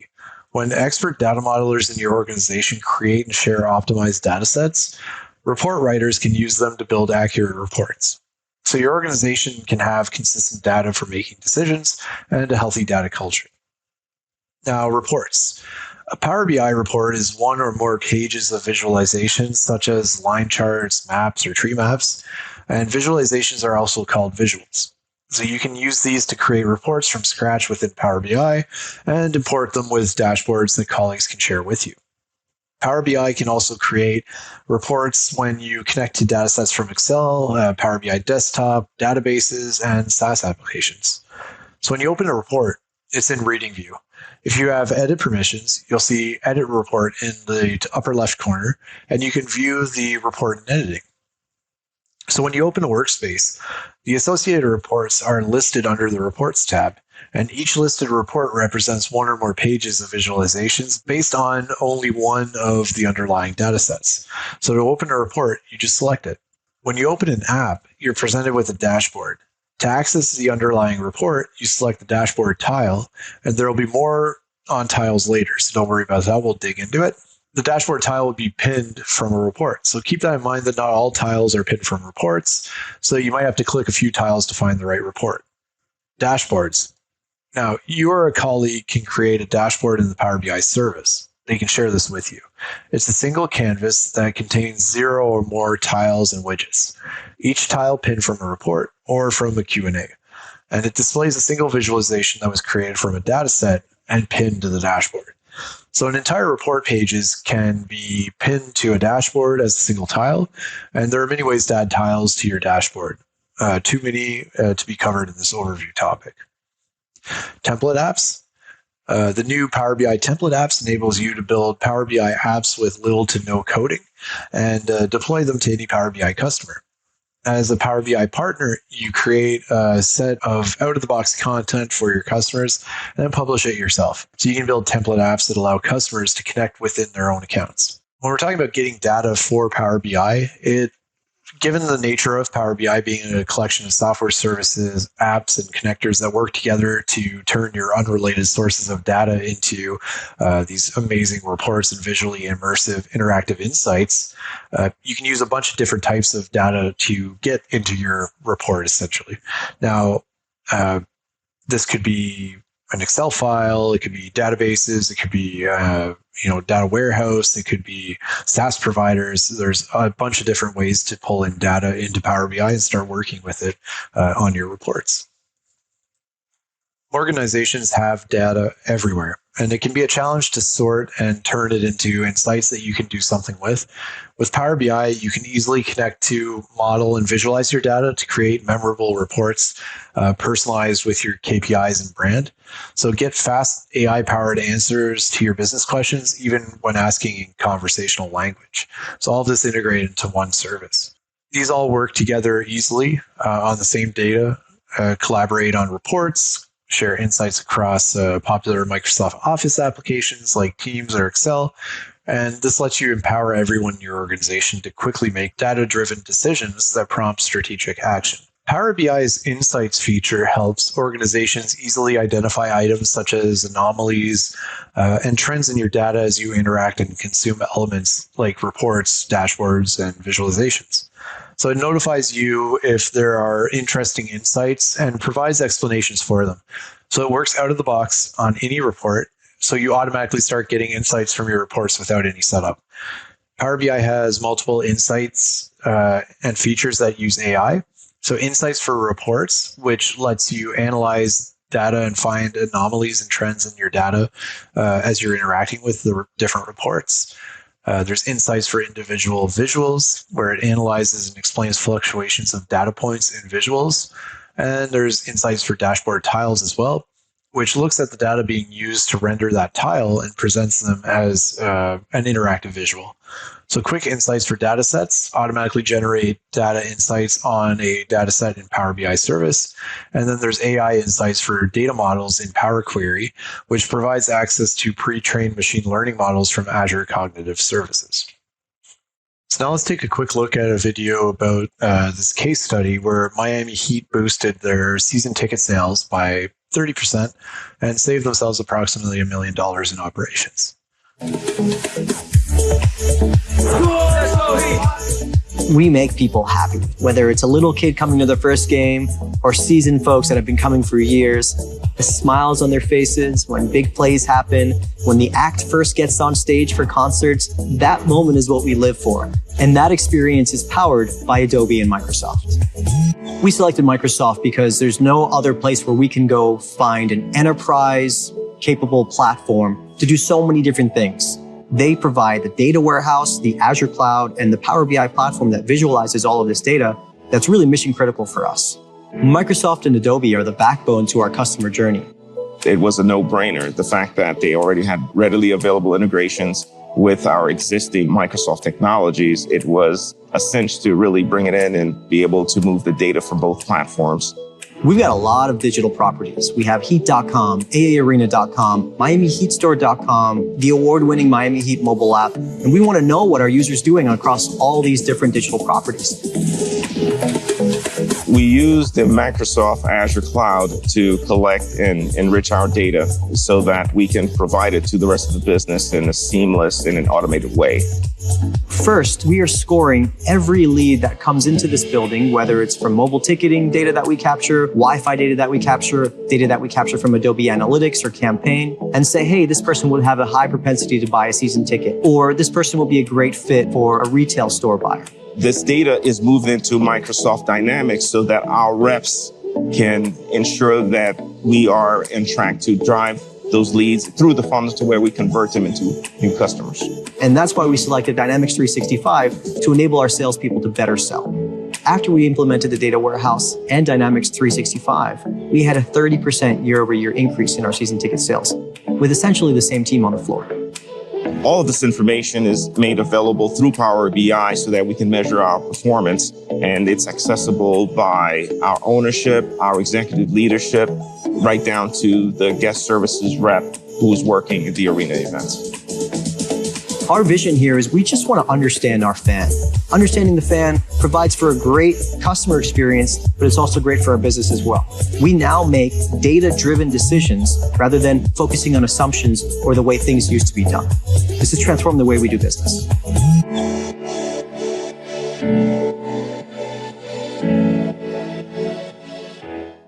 Let's get back to it. Here's a look at it, the next learning objective, which is building a basic dashboard in Power BI. All right, so now we're just going to do a little exercise. There is a demo that's available, a demo video that we're going to pop up on the screen here. And then we'll cover the following slides where we're reconvening on this topic. And then we're going to hit a demo where we're actually going to build out our own dashboard. Now that you understand how Power BI can help you leverage your data to improve business operations and decisions, let's take a look at how to get started. Our first task will be to connect to data. In order to do that, we click on this button up here, Get Data. You can connect to many different data sources, but today we're going to be using one of the most common ones, Excel. Once you click Connect, you'll be able to locate the file on your local files and click Open. We can see our data in this table here, and once we select it, it will show a preview of our data, after which we can load. After a few moments, you can see that the data fields are located under our Fields tab. This means the data has correctly loaded into the system. Creating visuals in Power BI is simple and easy to do. You start by clicking on the visualization that you would like to use. Today we're going to be starting with key influencers, a very powerful visualization. Key influencers works by analyzing one of your fields against several others. For this example, we're going to be analyzing profit. We can click on profit, or we can drag it to the correct category. Next, our visualization prompts us to add fields and explain by. In this case, we're going to dump a lot of different fields into explain by. It's important to note that key influencers is a very smart visual. If something does not explain any increase or decrease in our analyzing factor, profit, then it will just ignore that data. Let's expand the visual so we can see what's going on.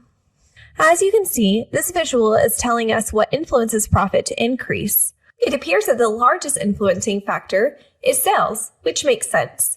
You can see here that key influencers is automatically choosing the chart which best displays our data. In some cases, this is a scatter plot, and in some places, it's a column chart. Key influencers can not only tell you what influences profit to increase, but you can switch this to decrease and see the alternative factors here as well. Another advantage of the key influencers visual is this top segments portion, which breaks out your data into various segments. You can see in this segment, sales less than or equal to a certain amount, discounts and sales price are also set. Once you break out this segment, it can give you specific analysis on only this portion of your data. This can be helpful if you're targeting specific customers or want to understand how segments of your data differ. Now that you understand the concepts of building out and understanding visuals, let's build one that we're a little more familiar with, just a column chart. Once again, we simply click on the visual that we'd like to display and click the fields that we would like to display on it. In this case, we'll be displaying product with manufacturing price, sales price, and for the line, we'll have profit. Profit automatically shows up in column values, but remember that we can just drag and drop the fields wherever we'd like them. And now we have a beautiful new display. There are a few more things to note before we publish our report. One, there is a marketplace for visuals. You can import or delete a custom visual, or you can see the marketplace. If you don't see a visual on the visualization panes, this is a good place to go to search for something like a Gantt chart. As you can see, the visuals are rated, and it's very easy to add them to your existing report. We've been focusing a lot on building visuals, but there's so much more that you can do in the Power BI desktop. If you go to the data portion, you can add and rename columns, and you can also calculate columns and perform other actions to model your data. Also, you'll find in the relationships pane, if you have multiple data sources, you can point to their relationships. This can be incredibly useful, especially if your data is coming from more than one type of source, like Excel, SharePoint, or SQL. It's also important to note that any changes you make when modeling or defining relationships to your data in Power BI do not affect the underlying data source and are only reflected in your results here. Once you're happy with your report and have saved your changes, it's time to publish it. You can publish to an existing workspace or create a new one. In this case, let's publish to an existing one. Once your publishing is successful, you have the option to open it up in the Power BI online service. Let's go ahead and do that. You can see here the visuals from our report have loaded onto the Power BI online service. To make a dashboard, all you have to do is press this little pin and create a new dashboard or pin to an existing one. Power BI service will give you the option to go to the dashboard or create a phone view. Once you have visited your dashboard and have several visuals, you have lots of options here, including collaborating by adding comments. You can even start a conversation with mentioning other people using the @ symbol. Sharing your dashboard is as simple as clicking this button here and entering those you would like to share your dashboard with, or sending them the link down here. Power BI can also analyze your data for you. If you go to your data set, click on More Options and gain View Insights. You can see here that Power BI has analyzed a subset of the data and created all of these visuals to help us better understand.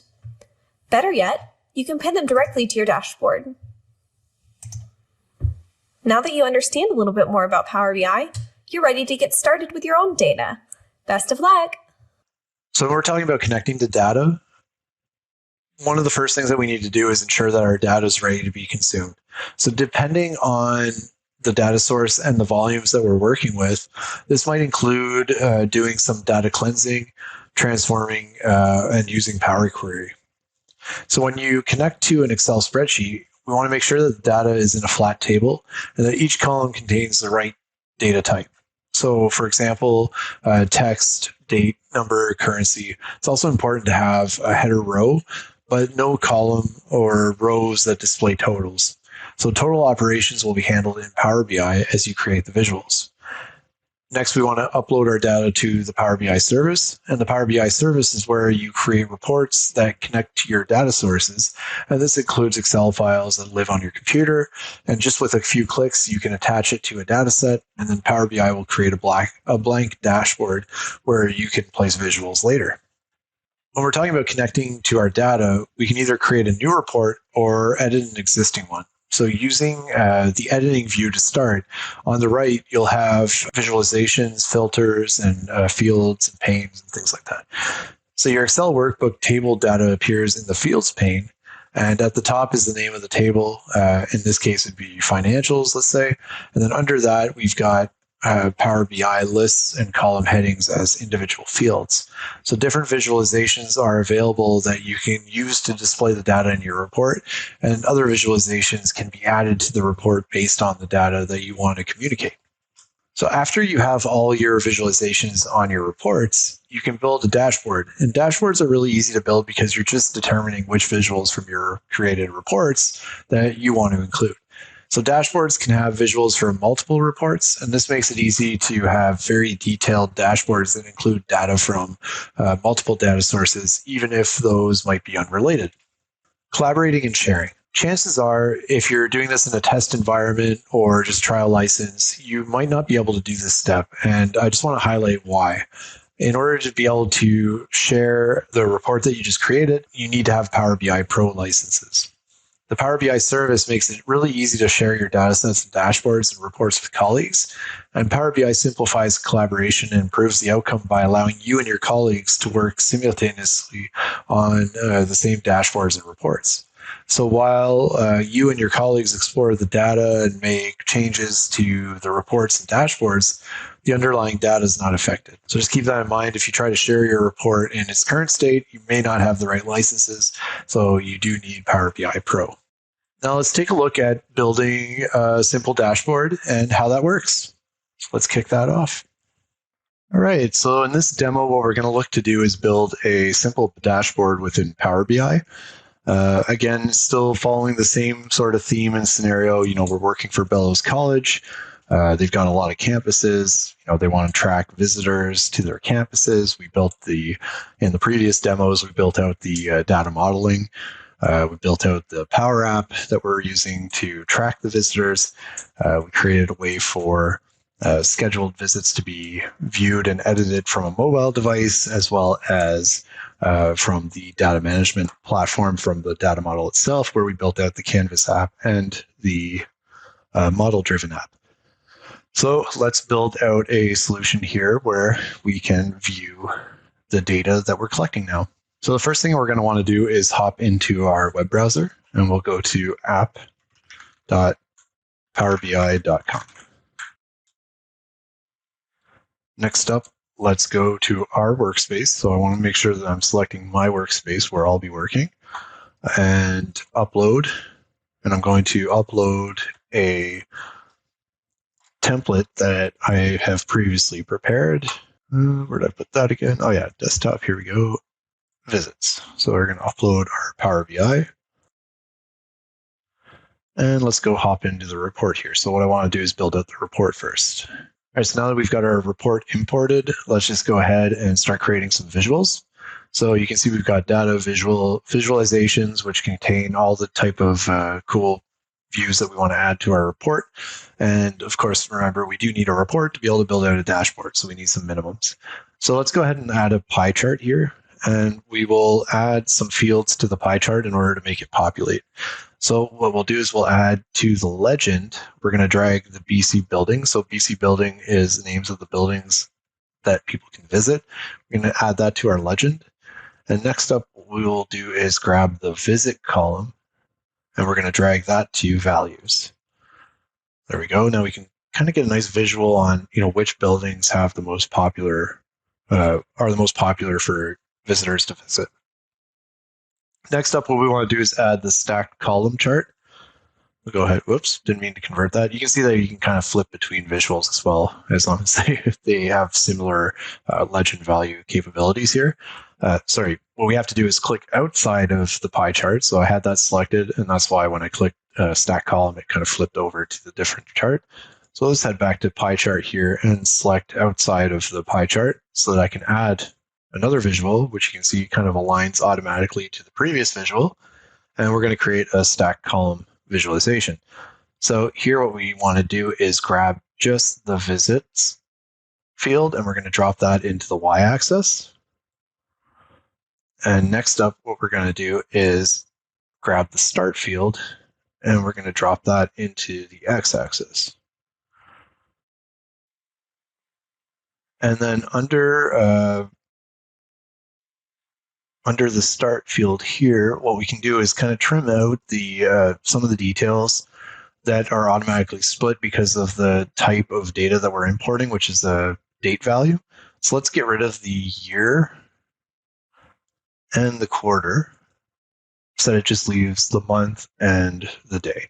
So now we get a nice visual of the different months and days that people are visiting and which buildings they're visiting. And as we're selecting information, as you can see, the stack chart changes as we select a different building number, or vice versa. We can also go and select the field within the stack column and see the type of information that's being loaded into that stack column. Let's head back into the report and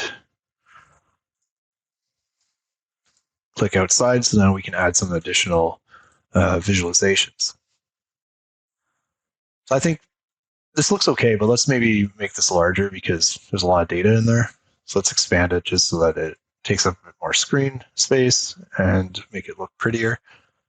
And now let's go ahead and save our report. So far, so good.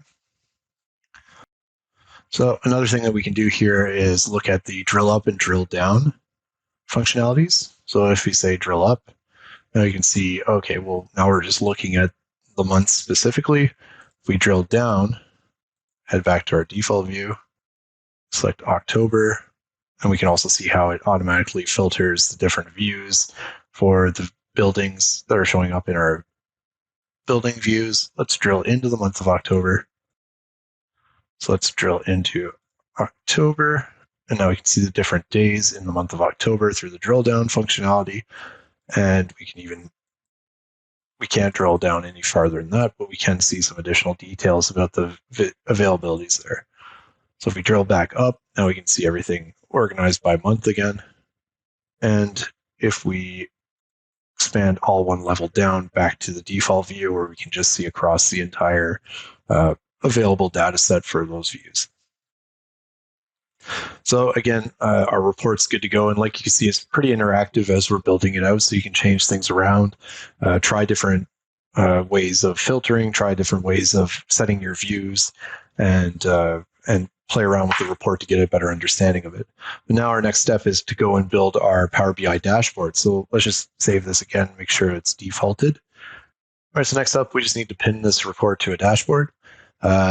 So again, things can change in the cloud, things move around. Just keep that in mind. But when we want to pin a report to a dashboard in this situation, we will just go up here and select more options, or the ellipsis, and there's pin to dashboard. So let's go ahead and click that. Now what we can do is create a new dashboard. So we'll call this campus management. And we'll say pin live. And let's go take a look at our dashboard now. So we'll head back to my workspace. And we can see our dashboard that popped up here. There's also an option to say go to dashboard if we wanted to, but let's go click campus dashboard. And there we go. Now we can see our dashboard. In here as well, we can manipulate the data and kind of select different options as we see fit. Select, within the visibility here. And this is all based on the filter that we set within the report. Now, another thing that we can do is go back into our report here. So by clicking back into visits, and we can go and edit some more details about our report. Let's say I don't like the sizing of that pie chart, so let's make it a bit bigger. Take up more of the screen real estate there for our users, and let's just save that again because I didn't like the way it was looking on the dashboard.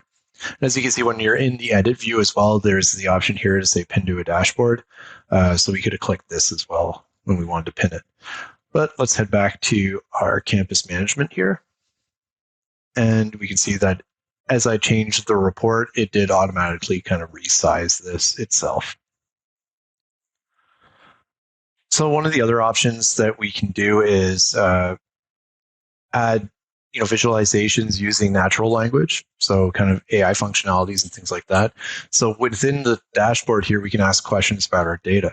So what I can say is go into our Q&A here, and we can ask a question. Let's say, how many buildings by number of visits? Let's see all the buildings by number of visits. There we go. Now we got a nice visual here that talks about the different buildings and how many visits they had in the data so far. And what we can do is say pin visual. So let's go ahead and pin it to our campus management dashboard and say pin. And let's say go to dashboard. And we can see a bit lower on the screen here that this popped up. We can resize it as well from the dashboard. We move it around. We put it on top of our report that we had there first. Move all this back up to the top there. And we can make it look as pretty as we want it to. And so that kind of summarizes, a quick look at building out a report rapidly based off of data that's already available and adding it to a dashboard that then we can use to share out to people that we want to. So we can share it to individuals via an email address with the link, or we can share it to a team and have other people take advantage of the view that we have here. So that's the end of the demo. I hope you enjoyed, and please do try it out, play around with it, give it a shot, and find me on LinkedIn, provide some feedback. Thanks. Now that we've seen how to build a simple dashboard, let's dig into the business value and the features of Power Pages. So what are Power Pages and what can it do for you? Well, for example, let's take a look at the Contoso Real Estate Company. So let's say I work for Contoso Real Estate and I want to improve customer interactions by providing customers with a web interface that they can use to manage their individual profiles, such as defining the style of the home they want or preferred neighborhoods. We can automatically send them this information when a new property that matches their criteria is listed. So Power Pages will allow me to build that exact portal and start using the data that we're collecting in order to provide them with that information. So this allows us to simplify data operations by providing external customers with secure access to Contoso's property listings. Not only do customers always have the most up-to-date information available, but it also reduces potential for data entry errors by not needing to enter details multiple times. This also improves day-to-day operations. As customers identify properties they're interested in, they can see if there are any open houses currently scheduled or requests a showing. This also lets us build relationships with buyers. So the buyers with questions engage on forums where they can not only ask questions to other buyers, but also engage with Contoso staff. And this ensures that they're getting an accurate and good experience and accurate information. The Power Pages Design Studio is the main tool that you use to build sites. It simplifies the process of creating and modifying site pages, connecting your site to the Dataverse, and defining security. The Design Studio is broken down into workspaces. These target a specific type of functionality such as site branding and security, connecting your site to the Microsoft Dataverse instance, or managing security and more. There are 4 primary design workspaces. There's the Pages workspace. This allows makers to create, edit the design, and arrange the web pages in your site. There's the Styling workspace, where it's used to personalize the look and feel of your site by adding styling and theming. There is the Data workspace, and this provides the ability to create and modify Microsoft Dataverse tables that are used in the data-driven web applications. And then Setup workspace, where the primary administrative area for site administration and management. So when we're creating a site, we often use a database to store records related to business information. Now, Microsoft's Power Platform's cloud-based data service, Dataverse, stores information like a traditional database, but with the added benefits such as security features, analytics, and automation. So makers can create and modify Dataverse tables directly in the Design Studio by using the Data workspace. Now let's take a look at how we can describe the business value of the AI Builder feature. Let's talk about how Power Apps is truly democratizing AI. Imagine harnessing the power of Azure machine learning and cognitive services without writing a single line of code. So with Power Apps, you can choose from a variety of pre-built AI models or even create your own custom models. And this opens up endless possibilities for your applications. So let's delve into some of those options. Prediction, where we can make forecasts based on your data, helping you to plan ahead. Category classification, automatically classify your text into predefined categories. Initially, we have a model tailored for customer feedback, so stay tuned for more. Entity extraction, transform unstructured text into structured actionable data by identifying and classifying key elements. We also have object detection, where we recognize and locate objects within images for various applications. There's document processing, where we streamline your document handling with advanced AI. Business card reader. You ever got a stack of business cards? This model extracts all that vital information for you. There's also ID reader and invoice processing, so we can simplify legal and financial document handling by extracting crucial information automatically. There's also the concept of text translation, key phrase extraction. That allows us to break language barriers and get to the heart of our text message. You can also use language detection and receipt processing and sentiment analysis. So these allow us to understand our customers better by detecting languages, processing receipts, and analyzing the sentiment of the message that was coming in from the customer.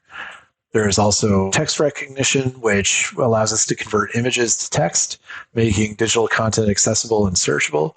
So whether it's a business card reader that can extract information from cards, category classification for sorting customer feedback, or even sentiment analysis to gauge public opinion, Power Apps AI has really got those portions covered. And the best part, the models are just beginning. We're constantly updating and adding more capabilities. So what does this mean for you? It means that AI is now more accessible than ever. Whether you're automating routine tasks, gaining insights from data, or creating entirely new user experiences, Power Apps puts the power of AI in your hands without complexity. Thank you for participating in today's session. With a deeper understanding of Power BI and Power Pages' business value, the hands-on experience with Power BI dashboards, and insights into AI Builder, you're now equipped to leverage these powerful tools to drive innovation and efficiency in your organization. This course has many great topics, so let's review the sessions that are available to you. Session 1, where we describe the business value of the Microsoft Power Platform. Session 2, where we identify foundational components of Power Platform. And Session 3, get started with Power Apps. And Session 4, where we get started with Power Automate. And finally, Session 5, where get started with other Power Platform solutions, including Power BI and Power Pages. This concludes our session, and there are many ways for you to continue your learning journey. And we encourage you to watch other videos in this course or search out your next favorite topic on Microsoft Learn.